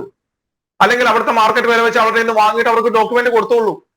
അവിടുത്തെ റിസോർട്ട് ആയാലും ഹോം സ്റ്റേകളായാലും ഇനി സാറ് പറയുന്ന രീതിയിലുള്ള ബാർ ആയാലും എന്തിന്റെ ആയാലും നിങ്ങളുടെയൊക്കെ ഗവൺമെന്റ് തന്നെയല്ലേ അതിന്റെ ഡോക്യുമെന്റേഷൻ നടത്തി കൊടുത്തിരിക്കുന്നത് അല്ലെ? നിങ്ങൾ തന്നെയല്ലേ അവർക്ക് ബാർ നടത്താനുള്ള ലൈസൻസ് കൊടുത്തിരിക്കുന്നത്, റിസോർട്ട് നടത്താനുള്ള ലൈസൻസ് കൊടുത്തിരിക്കുന്നത്. പിന്നെ അവർക്കാണ് നോട്ടീസ് കൊടുത്തിരിക്കുന്നതെന്ന് പറയൂ. അത് ട്രസ്റ്റുകൾക്കും അതുപോലുള്ള മറ്റ് സൊസൈറ്റികൾക്കും ഒക്കെ മാത്രമേ വഖഫ് നിയമപ്രകാരം നോട്ടീസ് കൊടുക്കേണ്ടതായിട്ടുള്ളൂ. ഇവിടെ ഒരു നിയമം ഉണ്ടായാൽ ഏറ്റവും അവസാനമായിരിക്കും വഖഫ് ബോർഡിന്റെ സിഇഒ ഇവർക്ക് സാധാരണ വ്യക്തികൾക്ക് നോട്ടീസ് അയക്കുക. ആ നോട്ടീസ് കിട്ടി 45 ദിവസങ്ങളിൽ അവർ ഒഴിഞ്ഞു പോകേണ്ടതായിട്ട് വരും. അങ്ങനെയല്ലേ നിയമം? ഇത് പരിശോധിക്കേണ്ട ബാധ്യത വഖഫ് ബോർഡിനല്ലല്ലോ. അതെ, തീർച്ചയായിട്ടും. പിന്നെ സാറ് മറ്റൊരു കാര്യം കൂടെ പറഞ്ഞു. ഹൈക്കോടതി ഒരിക്കലും പറഞ്ഞിട്ടില്ല ഇത് വഖഫ് ഭൂമിയാണ്, അതുകൊണ്ട് ഇവരുടെ റവന്യൂ അവകാശങ്ങൾ തടയണമെന്നല്ല ഹൈക്കോടതി പറഞ്ഞത്. സർക്കാർ എടുത്ത ഒരു തീരുമാനം നടപ്പിലാക്കുന്നില്ല എന്ന് പറഞ്ഞുകൊണ്ട് വഖഫ് സംരക്ഷണ സമിതി രണ്ടാമതും ഹൈക്കോടതിയെ സമീപിച്ചപ്പോൾ ആ എടുത്ത തീരുമാനം എന്തുകൊണ്ട് നടപ്പിലാക്കുന്നില്ല എന്ന് ഹൈക്കോടതി സർക്കാരിനോട് ചോദിക്കുകയും അത് സർക്കാരിനോട് നടപ്പിലാക്കാൻ പറയുകയും ചെയ്തു. അതും സർക്കാർ കൊടുത്ത സ്റ്റേറ്റ്മെന്റ് അനുസരിച്ചാണ് ഹൈക്കോടതി വിധി പറഞ്ഞിരിക്കുന്നത്. അല്ലാതെ ഹൈക്കോടതിയോ അല്ലെങ്കിൽ പറവൂർ മുനിസിപ്പൽ കോടതിയോ ഒന്നും ഇത് വഖഫ് ഭൂമിയാണെന്ന് കണ്ടെത്തിയിട്ടില്ല. പറവൂർ കോടതിയിൽ നടന്ന കേസും എറണാകുളം ഹൈക്കോടതിയിൽ നടന്ന കേസുകളും എല്ലാം ഇത് വഖഫ് ഭൂമിയാണോ എന്നുള്ളത് സംബന്ധിച്ചല്ലായിരുന്നു. പറവൂർ കോടതിയിൽ നടന്ന കുടിയാൻ സംഘവും ഫറൂഖ് കോളേജും തമ്മിൽ നടന്ന കേസും ഉടമസ്ഥാവകാശത്തെ ചൊല്ലിയായിരുന്നു. ആ ഉടമസ്ഥാവകാശത്തിൽ വിധി പറഞ്ഞതാണ് അത് ഫറൂഖ് കോളേജിന്റെ ആണെന്ന്. അന്ന് ആ കേസിൽ ഒരിടത്ത് പോലും 1961 മുതൽ 89 വരെ നടന്ന കേസിൽ ഒരിടത്ത് പോലും വഖഫ് ബോർഡ് കക്ഷിയായിരുന്നില്ല. ഒരിടത്ത് പോലും കക്ഷിയായിരുന്നില്ല. പിന്നെ എവിടുന്നാണ് ഈ വഖഫ് ബോർഡ് രംഗപ്രവേശനം ചെയ്യുന്നത്? ഭൂമിക്ക് വില വർദ്ധിച്ചപ്പോൾ, അവിടെ കടലോര ടൂറിസം മെച്ചപ്പെട്ടപ്പോൾ അല്ലേ സർ? അപ്പോൾ നിങ്ങൾക്ക് അല്പമെങ്കിലും ഈ വിഷയം ഞാൻ കഴിഞ്ഞിട്ട് പറയാം. സാർ പറഞ്ഞോളൂ, ഞാൻ എത്താം മറുപടിയിലേക്ക് എത്താം. ശ്രീ സലിം മടവൂർ, മറുപടി. ഇതിൽ ആരും ഈ സംസാരിച്ച ഒരാളും പുതിയ 2024 വഖഫ് നിയമം ഉപയോഗപ്പെടുത്തി എങ്ങനെ മുനമ്പത്തെ പ്രശ്നം പരിഹരിക്കുമെന്ന് പറഞ്ഞില്ല. ഒരാളും പറഞ്ഞില്ല. അത് ഇതുവരെ പറഞ്ഞില്ല. എങ്ങനെ പരിഹരിക്കും? ഒന്നാമത്തത് ഇതുവരെ ആരും പറഞ്ഞില്ല. അതറിയാത്ത എങ്ങനെ, അതായത് ശാശ്വതമായി ആ നിയമം വന്നാൽ ഈ മുനമ്പത്തെ പ്രശ്നം എങ്ങനെ പരിഹരിക്കുമെന്ന് ഇതുവരെ ഒരാളും പറഞ്ഞിട്ടില്ല. പറയാൻ തയ്യാറാണ്. അല്ല, ആയിക്കോട്ടെ, പറഞ്ഞോട്ടെ. ഇതുവരെ പറഞ്ഞില്ല എന്നാ പറഞ്ഞത്. ഇതുവരെ അതിനെക്കുറിച്ചാണ് സംസാരിച്ചുകൊണ്ടിരുന്നത്. ഈ വഖഫ് നിയമത്തിൽ, അതായത് ഞാൻ ഒന്നുകൂടെ അടിവരയിട്ട് പറയുന്നു, പുതിയ വഖഫ് നിയമത്തിൽ 40ാമത്തെ അത് ആർട്ടിക്കിൾ എടുത്തു കളയുന്നു. എന്നിട്ട് ഈ വഖഫ് ഭൂമിയാണോ എന്ന് തീരുമാനിക്കാനുള്ള അധികാരം കലക്ടർക്ക് കൊടുക്കുന്നു. തന്നെയല്ല, വഖഫ് ബോർഡിൽ ഭൂരിഭാഗം വേണ്ടി വന്നാൽ BJP ഭരിക്കുന്ന സംസ്ഥാനങ്ങളിൽ ഭൂരിഭാഗവും മുസ്ലിം ഇതര മതത്തിൽപ്പെട്ട ആളുകൾ ഉൾപ്പെടുന്നത്. അതൊന്നും അല്ല പ്രശ്നം. ഇവിടെ കലക്ടർക്ക് വഖഫ് ആണോ അല്ലയോ എന്ന് തീരുമാനിക്കാനുള്ള അധികാരം വിട്ടു കൊടുക്കുന്നു. ഇനി കലക്ടർ പറയാണ് ഇത് വഖഫ് അല്ല, ഭൂമി വഖഫ് അല്ല. അപ്പോൾ ആരായി ഉടമസ്ഥാവകാശം? ഫറൂഖ് കോളേജിന് ഉടമസ്ഥാവകാശം വരും ഈ മുനമ്പത്തെ പ്രശ്നത്തിൽ. അപ്പൊ ഫറൂഖ് കോളേജ് രജിസ്റ്റർ ചെയ്യാത്ത ഭൂമി ഉണ്ടോ? ശ്രീ കെവിൻ പേറ്റർ പറഞ്ഞു അങ്ങനെ ഇല്ലാത്ത ഒറ്റ ഭൂമി ഇല്ല എന്നാണ് അദ്ദേഹം പറയുന്നത്.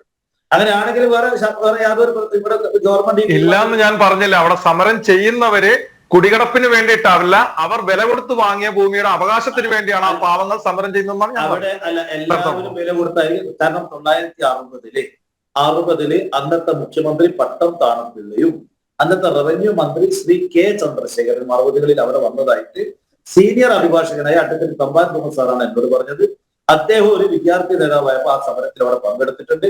എന്നോടൊരു കാര്യം കൂടെ പറഞ്ഞു, അന്ന് അവിടെ ഉണ്ടായിരുന്നത് ഇബ്രാഹിം കുട്ടി, ബാബ തുടങ്ങിയ മുസ്ലിങ്ങളും ഈ സമരത്തോടൊപ്പം ഉണ്ടായിരുന്നു. അന്നത്തെ സമരത്തിൽ എല്ലാവരും നിന്നുകൊണ്ടാണ് അവിടുത്തെ മത്സ്യത്തൊഴിലാളികൾക്ക് വേണ്ടി സമരം ചെയ്തതെന്ന് എന്നോട് പറയും. അങ്ങനെ അന്നത്തെ മുഖ്യമന്ത്രിയും റവന്യൂ മന്ത്രിയും തീരുമാനിച്ചിട്ടാണ് കരം സ്വീകരിക്കാൻ തുടങ്ങിയത്. ഈ ഭൂമി കരം സ്വീകരിക്കാൻ നിങ്ങൾ കെവിൻ തോന്നുന്നു അതേക്കുറിച്ചൊന്ന് പഠിക്കണം. അന്ന് ആ നേതാക്കൾ വന്നുകൊണ്ടാണ് കരം സ്വീകരിക്കാനുള്ള ഉത്തരവ് ഉണ്ടാവുന്നതും. അന്ന് മുതലാണ് കരം വാങ്ങുന്നത്. അതുവരെ ഫറൂഖ് കോളേജിന്റെ അല്ല സാർ, തെറ്റാണത്. വാക്കാൽ സ്വീകരിക്കാനുള്ള ഇത് മാത്രമാണ് കൊടുത്തത്. പക്ഷെ ഡോക്യുമെന്റ് കോടതിയിൽ ഹാജരാക്കേണ്ടി വന്നപ്പോൾ അതിൽ എഴുതിയിരുന്നത് സ്വീകരിക്കാൻ പാടില്ല എന്നായിരുന്നു. അല്ല പറയട്ടെ, അന്ന് ഏത് രൂപത്തിലാണ് അവരവിടെ വന്നു എന്നുള്ളത് ജോർജ് ഫെർണാണ്ടസ് അടക്കം ആ സമരവേദിയിൽ വന്നു. അന്നത്തെ സോഷ്യലിസ്റ്റ് നേതാവ് ജോർജ് ഫെർണാണ്ടസ് അടക്കം മുനമ്പത്ത് വന്നു. ദീർഘകാലം അവിടുത്തെ 1-2 വാർഡില് സോഷ്യലിസ്റ്റ് പാർട്ടിയുടെ മെമ്പർമാരാണ് സ്ഥിരമായി. അതിന്റെ കാരണം ഈ സമരത്തിൽ ഇടപെട്ടത് കൊണ്ടും ജോർജ് ഫെർണാണ്ടസ് വന്നു. അന്നത്തെ മുഖ്യമന്ത്രി നേരിട്ട് ഇടപെട്ട് കരം വാങ്ങാനുള്ള ഉത്തരവ് അന്ന് കൊടുത്തു. അത് വാക്കാലാവട്ടെ അല്ലാതാവട്ടെ ഇടപെട്ടു എന്നുള്ളത് യാഥാർത്ഥ്യമാണ്. അപ്പൊ അതുകൊണ്ടാണ് അന്ന് തൊട്ട്. അപ്പൊ അതിൽ ആരെങ്കിലും ഫറൂഖ് കോളേജിനോട് വാങ്ങിയിട്ടുമില്ല, എന്നാൽ അവരവിടെ ജീവിച്ചു വരുന്ന മത്സ്യത്തൊഴിലാളി ഉണ്ടെങ്കിൽ അവരെ സംരക്ഷിക്കട്ടെ. അവർ കുടിയിരിപ്പോ അവരവിടെ സ്ഥിര താമസം എന്ത് പേരിലായാലും മത്സ്യത്തൊഴിലാളിയുടെ അവസാനത്തെ ആൾക്കും ഫറൂഖ് കോളേജിനോട് അവർ വില കൊടുത്ത് വാങ്ങേണ്ട കാര്യമൊന്നുമില്ല. അവിടെ പണ്ട് മുന്നേ താമസിച്ച് വരുന്ന കുടികിടപ്പുള്ള ആളുകൾ ഫറൂഖ് കോളേജിനോട് വില കൊടുത്ത് വാങ്ങി എന്നുള്ളൊരു സാഹചര്യത്തിലൂടെ തന്നെ ഞാൻ യോജിക്കുന്നില്ല. അപ്പൊ ഫറൂഖ് കോളേജ് അങ്ങനെ പറയട്ടെ, ഫറൂഖ് കോളേജ് വിലക്ക് ഇങ്ങനെ വിൽക്കുന്ന സാഹചര്യത്തിനോട് ഞാൻ യോജിക്കുന്നില്ല. അപ്പൊ അവിടെ താമസിക്കുന്ന ആളുകൾക്ക് ആരെങ്കിലും ഇനി ബാക്കിയുണ്ടെങ്കിൽ അവരുടെ പ്രശ്നം പരിഹരിക്കട്ടെ. ആരെങ്കിലും അവർ കുടിയിരുത്തിയവരാവട്ടെ, കരമരച്ചവിടെ താമസം ആരും ആവട്ടെ, മത്സ്യത്തൊഴിലാളി ആ ഭൂമിയിൽ ഫറൂഖ് കോളേജിനോട് രജിസ്റ്റർ ചെയ്ത് വാങ്ങാതെ ജീവിക്കുന്ന ആളുണ്ടെങ്കിൽ അവരെ പുറത്താക്കണമെന്നാണ് നമ്മൾ പറയുന്നത്. പാടില്ല, അവരെ അവിടെ നിർത്തണം. അവർക്ക് ഭൂമി ശാശ്വതമായി താമസിക്കാനുള്ള ഭൂമി കൊടുക്കണം. ഒരാളും എതിരല്ല. ഇവിടെ ചില ആളുകളുടെ ആവശ്യം എന്താണ്? മുസ്ലിങ്ങളായ കുറെ ആളുകൾ ഇതിനെതിരാണ്, ഇടതുപക്ഷം ഇതിനെതിരാണ്, UDF-കാരെതിരാണ്, BJP മാത്രമേ ഇതിന് അനുകൂലമുള്ളൂ എന്ന് വരുത്തി തീർക്കാൻ ഈ സംസാരിക്കുന്ന എന്നെയും ഈ ഇവിടുത്തെ കുടിയേറ്റക്കാർക്കെതിരാണെന്ന് സ്ഥാപിക്കാൻ ശ്രമിക്കുക. നാട്ടിലുള്ള എല്ലാ മറ്റു രാഷ്ട്രീയക്കാരും ഈ പാവങ്ങൾക്കെതിരാണെന്ന് പ്രചരിപ്പിക്കുക. അത് നടക്കാൻ പോകുന്നില്ല. ഞങ്ങളൊക്കെ അവരെ കൂടെ തന്നെയാണ്. ശരി, ഞങ്ങളൊക്കെ അവരെ കൂടെ തന്നെയാണ്. പക്ഷേ ഐക്യദാർഢ്യം ഇതുവരെ കണ്ടില്ല ശ്രീ സലീം മടവൂർ. ഒരു ഐക്യദാർഢ്യവും ഇതുവരെ കണ്ടില്ല. താങ്കളിലേക്ക് എത്താം. മറ്റു 3 പേർക്ക് താങ്കൾ ചോദിച്ച ചോദ്യത്തിന് മറുപടിയുണ്ട്. ഈ മുനമ്പം വിഷയം എങ്ങനെ പരിഹരിക്കുമെന്നുള്ളത് ശ്രീ ആരിഫ് ഹുസൈൻ. ഒറ്റ കാര്യം എനിക്ക് ചോദിക്കാനുള്ളൂ. ഇദ്ദേഹം പറഞ്ഞല്ലോ എന്തുകൊണ്ടാണ് എന്റെയും ചേട്ടന്റെയും ശബ്ദം ഒരേപോലെയാണെന്ന് എല്ലാവരും എന്നെ സംശയിക്കുന്നത്. ഇതാണ് ചോദ്യം. ഒറ്റ കാര്യം എനിക്ക് ചോദിക്കാനുള്ളൂ. ഈ നിലവിൽ ഇപ്പോൾ നമ്മൾ സംസാരിച്ചുകൊണ്ടിരിക്കുന്ന ഈ വഖഫ് നിയമത്തിന് എന്തെങ്കിലും കുഴപ്പമുള്ളതായിട്ട് സലീം സാഹിബിന് എപ്പോഴെങ്കിലും തോന്നിയിട്ടുണ്ടോ? എന്തെങ്കിലും ഒരു കുഴപ്പം നിങ്ങൾക്ക് ചൂണ്ടിക്കാണിക്കാൻ പറ്റുമോ? ഏത് പുതിയ വഖഫ് നിയമത്തിലോ? അല്ല, അതായത് ഇപ്പോൾ നിലവിലുള്ള 2013 അമെൻമെന്റ് നടത്തി ഇവിടെ ഇപ്പോൾ പ്രശ്നം ഉണ്ടാക്കി. ഇപ്പോൾ തിരുച്ചുന്തറ എന്ന് പറയുന്ന ഗ്രാമം പിടിച്ചടക്കുന്നു. ഇവിടെ മുനമ്പത്തെ ആളുകൾ ഇതിനകത്ത് കുഴപ്പത്തിൽ പെട്ട് കിടക്കുന്നു. ചാവക്കാട് പെട്ട് കിടക്കുന്നു. പാലക്കാട് പെട്ട് കിടക്കുന്നു. അങ്ങനെ പാർലമെന്റ് വഖഫിന്റെ ആണെന്ന് പറയപ്പെടുന്നു. സുപ്രീം വഖഫിന്റെ. ഞാൻ ചോദിക്കുന്നത് ഇപ്പൊ നിലവിലെ ഈ സാഹചര്യത്തിൽ ഈ ഒരു അമെൻമെന്റ് ഇപ്പോൾ കേന്ദ്ര ഗവൺമെന്റ് കൊണ്ടുവരാൻ വേണ്ടി ശ്രമിച്ചതിന് കാരണമായ എന്ത് പ്രശ്നമാണ് താങ്കൾ ഇതിനകത്ത് കണ്ടിട്ടുള്ളത്? 2 ദിവസം മുമ്പ് കേന്ദ്രമന്ത്രി കിരൺ റിജിജു, ന്യൂനപക്ഷ കാര്യമന്ത്രി, അദ്ദേഹം പാർലമെന്റിൽ പറഞ്ഞു വ്യാപകമായി വഖഫ് ഭൂമി കയ്യേറിയിരിക്കുന്നു എന്ന് അദ്ദേഹം തന്നെ പറയുന്നുണ്ട്. വഖഫ് ഭൂമി കയ്യേറിയിട്ടുണ്ട്. 43,000 ശിഷ്ടം ഏക്കർ ഭൂമി കയ്യേറി എന്ന് പറഞ്ഞത് BJP-യുടെ നേതാവായ കിരൺ റിജിജു ആണ്. ഇന്ത്യയുടെ പാർലമെന്റിൽ ഇന്നലെയാണ് അദ്ദേഹം പ്രസ്താവിച്ചത് വളരെ വിശദമായിട്ട്. അതിൽ ഭൂരിഭാഗവും കർണാടകയിലെ അല്ല പറയട്ടെ. ഇപ്പോഴും നിങ്ങൾ എങ്ങനെ പുതിയ നിയമത്തിലൂടെ പരിഹരിക്കുന്നു പറഞ്ഞിട്ടില്ല. അത് പറഞ്ഞുതരാം, അതിന് വേണ്ടിയിട്ടാണ് ഞാൻ ചോദിച്ചത്. അല്ല പറയട്ടെ. അപ്പൊ പറഞ്ഞത് 2, നിങ്ങൾ പറയുന്നത് റൂൾ 40 പ്രകാരം, ഇതിൽ ആർട്ടിക്കിൾ 40 പ്രകാരം ഏകപക്ഷീയമായി വഖഫ് ബോർഡ് ഒരു ഭൂമി അങ്ങ് വഖഫ് ആണെന്ന് പറഞ്ഞു കളയുന്ന പറയുന്നത്. അങ്ങനെ പറയട്ടെ, ഞാൻ തെച്ച് പറയട്ടെ, നിങ്ങൾ ഇതിടക്ക് ഇതാക്കാതെ. അവിടെ തെരഞ്ഞെടുക്കപ്പെട്ട MP-മാരും MLA-മാരും സർക്കാർ ഉദ്യോഗസ്ഥരും എല്ലാവരും അടങ്ങിയ ഒരു ബോഡിയാണ് വഖഫ് ബോർഡ്. അങ്ങനെ ഏകപക്ഷീയമായിട്ട് ഏതെങ്കിലും ഭൂമി വഖഫാണെന്ന് പ്രഖ്യാപിക്കാൻ കഴിയും? വഖഫ് ഭൂമി പറയട്ടെ, വഖഫ് നിരോധിക്കണം. വഖഫ് അത് താങ്കൾക്കൊരു പ്രശ്നമായിട്ട് തോന്നുന്നില്ല, അതുകൊണ്ടാണ് താങ്കളുടെ ചേട്ടന്റെ ശബ്ദം അതുകൊണ്ട് ഞാനൊരു കാര്യം എനിക്ക് അതേ മാത്രമേ അറിയേണ്ടതുണ്ടായിരുന്നുള്ളൂ. എന്റെ സമയം ഞാൻ കംപ്ലീറ്റ് ചെയ്യാം.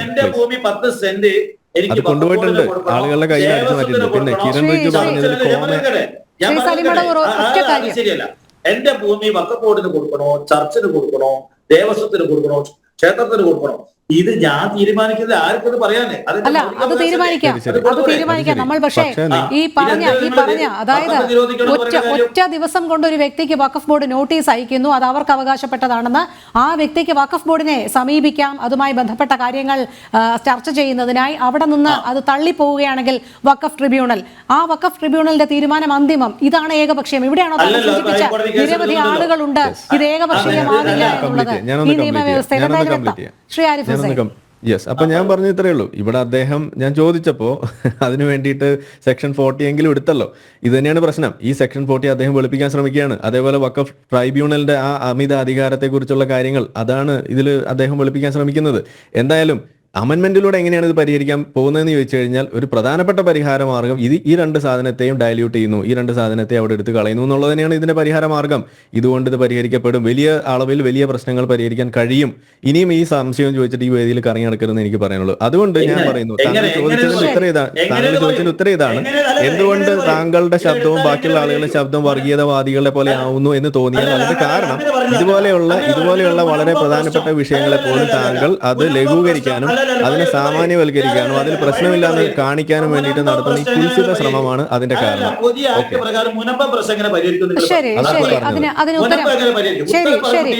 അതാ പറഞ്ഞത്. ശ്രീ കെവിൻ പീറ്റർ, ശ്രീ ജയസൂര്യൻ, രണ്ടുപേരിലേക്കും എത്താം. ഓരോ മിനിറ്റ് വീതം. ഈ ഭേദഗതി കൊണ്ട് മുനമ്പം പ്രശ്നം എങ്ങനെ പരിഹരിക്കുമെന്നുള്ള ചോദ്യം എന്നോടാണോ? അതെ. മിസ്റ്റർ സലീം സാർ, ഇപ്പോൾ കേന്ദ്ര സർക്കാർ ഹെൽമെറ്റ് ഇല്ലാതെ സ്കൂട്ടർ ഓടിച്ചാൽ, വാഹനം ഓടിച്ചാൽ 5000 രൂപ പിഴയെന്ന് ഒരു നിയമം ഉണ്ടാക്കി. ഞാനിവിടെ ഹെൽമെറ്റ് ഇല്ലാതെ ഓടിച്ചു, എനിക്ക് ഇവിടുത്തെ ഉദ്യോഗസ്ഥര് 5000 രൂപ പിഴയിട്ടു. ഞാനിവിടെ കീഴ്ക്കോടതിയിൽ പോയാലും ഹൈക്കോടതിയിൽ പോയാലും എനിക്ക് കാശുണ്ട്, അഹങ്കാരം ഉണ്ടെച്ചിട്ട് സുപ്രീം കോടതിയിൽ പോയെന്ന് പറഞ്ഞാലും ഈ ഒരു നിയമം നിലനിൽക്കെ അത് ആ ഒരു ഫൈൻ മാറ്റാനോ അതിൽ കുറയ്ക്കാനോ സാധിക്കില്ല എന്നതാണ് ഈ കാര്യത്തിൽ സംഭവിച്ചിരിക്കുന്നത്. ഇവിടെ ഇപ്പോൾ ഈ ട്രൈബ്യൂണൽ എടുത്ത ഇതിനെതിരെ റിവ്യൂ ഹർജി ഫയൽ ചെയ്യാം, അല്ലാതെ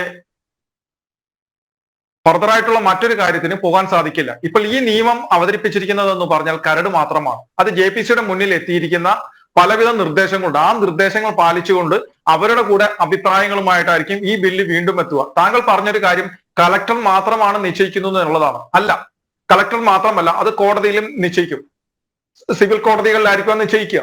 ഇവിടെ ഇപ്പൊ ഈ നിയമം വന്നു കഴിഞ്ഞാൽ സംഭവിക്കാൻ പോകുന്നത് എന്ന് പറഞ്ഞാൽ ഉടമസ്ഥ അവകാശം എങ്ങനെയാണ് ഈ ഭൂമിയുടെ വഖഫ് അവകാശം വന്നത് എന്നുള്ളത് വഖഫ് ബോർഡ് കൂടെ തെളിയിക്കേണ്ടതായിട്ട് വരും, കോടതിയിൽ തെളിയിക്കേണ്ടതായിട്ട് വരും. അവിടെ ഇവരുടെ ഈ റവന്യൂ അവകാശങ്ങൾ തടഞ്ഞതിനെതിരെ ഈ ജനങ്ങൾക്ക് മുൻപത്തെ ജനങ്ങൾക്ക് വേണമെങ്കിൽ കോടതിയെ സമീപിക്കാം. ഈ കേസ് തീർപ്പാകുന്നത് വരെ തൽസ്ഥിതി സ്റ്റാറ്റസ് കോ മെയിൻറ്റെയിൻ ചെയ്യണം, തൽസ്ഥിതി തുടരണം, അവരുടെ റവന്യൂ അവകാശങ്ങൾ തടഞ്ഞിരിക്കുന്നത് പുനഃസ്ഥാപിച്ചിട്ടുണ്ടോ പറഞ്ഞുകൊണ്ട് കോടതിയെ സമീപിക്കാം. അല്ലാതെ താങ്കൾ പറയുന്നത് പോലെ മറ്റുള്ളവരെ തെറ്റിദ്ധരിപ്പിക്കാൻ ശ്രമിക്കുന്നത് പോലെ കളക്ടർ മാത്രമല്ല ഇത് തീരുമാനമെടുക്കുന്നത്. ശ്രീ ജയസൂര്യൻ, ഇതിലുള്ള മറുപടി താങ്കൾ കൂടി. തീർച്ചയായിട്ടും ശാശ്വതമായി പരിഹരിക്കുക തന്നെ ചെയ്യും. കാരണം വഖഫ് ബോർഡ് തെളിയിക്കണം ഇത് ഫറൂഖ് കോളേജിന്റെ ഭൂമിയല്ല, ഇത് ഞങ്ങളുടെ ഭൂമിയാണ് എന്ന് സത്താർ സേട്ടിന്റെ ചെറുമകളുടെ ഭർത്താവായിട്ടുള്ള സിദ്ദിഖ് സേട്ടിലേക്ക് ഇത് എങ്ങനെ എത്തിയെന്നും ഒരു നിമിഷം ശ്രീ സലീം മടവൂർ, താങ്കൾ ചോദിച്ച ചോദ്യത്തിനാണ് അവർ ഉത്തരം നൽകുന്നത്. അത് കേട്ടതിന് അതെ, സ്റ്റേ വാങ്ങി കോടതി അന്തിമ വിധി പുറപ്പെടുവിക്കുന്നത് അവരുടെ റവന്യൂ അവകാശങ്ങൾ തടയപ്പെടില്ല. വീണ്ടും കേരളത്തിലുള്ള കോടതികളിൽ പോകാമെന്നാ പറയുന്നത്. അങ്ങനെയാണോ പ്രശ്നം പരിഹരിക്കുക? അവരുടെ റവന്യൂ അവകാശങ്ങളെ നിയമപരമായി തടയപ്പെടില്ല തകർത്തോട്ടെ. അന്തിമ വിധി വരുന്നതുവരെ. ശ്രീ സലിം മടവൂർ, നിയമപരമായി പോകുന്നതിൽ എന്തിനാണ് താങ്കൾക്ക് എതിർപ്പ്? ശരി, താങ്കളിലേക്ക് എത്താം. ശ്രീ ജയസൂര്യൻ. കെവിൻ പീറ്റർ ഇപ്പൊ പറയുന്നത് മുനമ്പ് കോടതി പോകാന്നാണ്, അങ്ങനെയാണ്. ശ്രീ സലിം മടവൂർ ഒന്ന് കേൾക്കൂ, ഞാൻ പറയാം, കൃത്യമായിട്ട് പറയാം.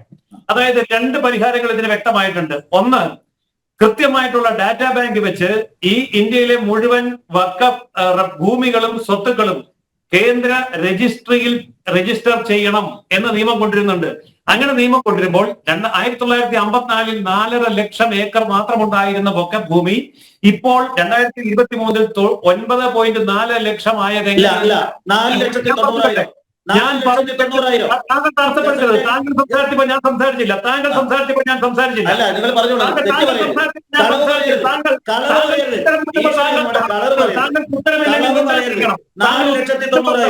ഉത്തരമുട്ടുമ്പോൾ ബഹളം കൂട്ടരുത്.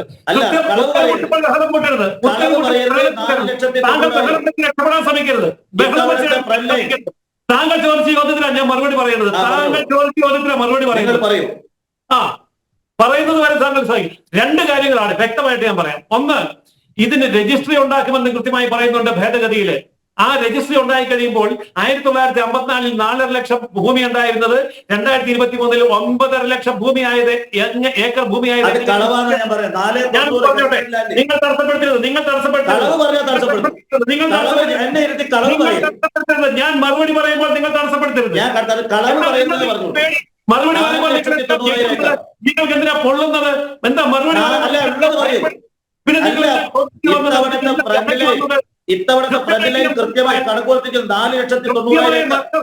കൃത്യമായ മറുപടിയാണല്ലോ ഞാൻ പറയുന്നത്. അത് ഒന്നാമത്തെ കാര്യം. രജിസ്ട്രി ഉണ്ടാക്കുക എന്ന് പറയുന്നത് ഒന്നാമത്തെ കാര്യം. 2ാമത്തെ കാര്യം എന്ന് പറയുന്നത്, നിയമപരമായിട്ട് ഇതിന്റെ തീർപ്പ് കൽപ്പിക്കാൻ ജില്ലാ കളക്ടർ അടക്കമുള്ള ഒരു ബോർഡ് വരുന്നുണ്ട്. ആ ബോർഡിൽ ജില്ലാ കളക്ടറുണ്ട്, റവന്യൂ അധികാരിയുണ്ട്. അവർക്ക് അവിടെ തർക്കം പരിഹരിക്കാൻ അവസരമുണ്ട്. ഈ തർക്കത്തിന്മേൽ വീണ്ടും തർക്കം വരികയാണെങ്കിൽ 90 ദിവസത്തിനകം ഹൈക്കോടതിയെ സമീപിക്കാം. ഹൈക്കോടതിയെ സമീപിച്ചാൽ 6 മാസത്തിനകം തീരുമാനമുണ്ടായിരിക്കണം. ആ തീരുമാനം അന്തിമമായിരിക്കും.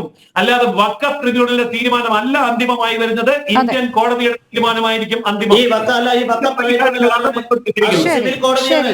അത് സിവിൽ കോടതിയല്ല.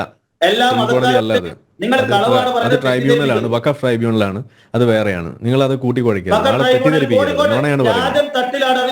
നിങ്ങൾ തെറ്റിദ്ധരിപ്പിക്കുകയാണ്. അതല്ല, വഖഫ് ട്രൈബ്യൂണലിന്റെ വിധി അന്തിമമാണ്. വഖഫ്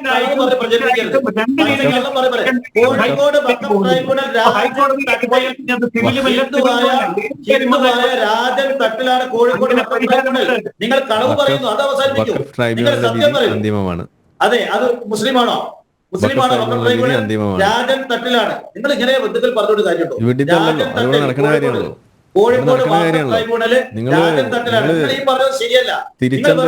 തിരുച്ചന്തറൈ വിഷയത്തിൽ എന്താണ് അവിടെ സംഭവിച്ചത് നിങ്ങൾ പറയൂ, നിങ്ങൾക്ക് മനസ്സിലാവും. നമുക്ക് സമയ പരിമിതി ഉള്ളതുകൊണ്ട് ഇടപെടുകയാണ്. എന്തായാലും മുനമ്പത്തെ ജനതയ്ക്ക് നീതി ലഭിച്ചേ മതിയാവുകയുള്ളൂ. കാലാകാലങ്ങളായി അവർ പൈതൃകമായി ലഭിച്ച സ്വത്തിനും ഭൂമിക്കും വേണ്ടിയാണ് പോരാടുന്നത്. ഇടത് വലത് മുന്നണികളുടെ ഇരട്ടത്താപ്പ് അവസാനിപ്പിക്കണം. ഒരു സാധാരണ പാവപ്പെട്ട ജനതയ്ക്കൊപ്പം നിൽക്കാനുള്ള മനസ്ഥിതി അവരും കാണിക്കണം. ജനം ഡിബേറ്റ് പൂർണ്ണമാകുന്നു. ചർച്ചയിൽ പങ്കെടുത്ത എല്ലാ അതിഥികൾക്കും നന്ദി. ഒപ്പം പ്രേക്ഷകർക്കും നമസ്തേ.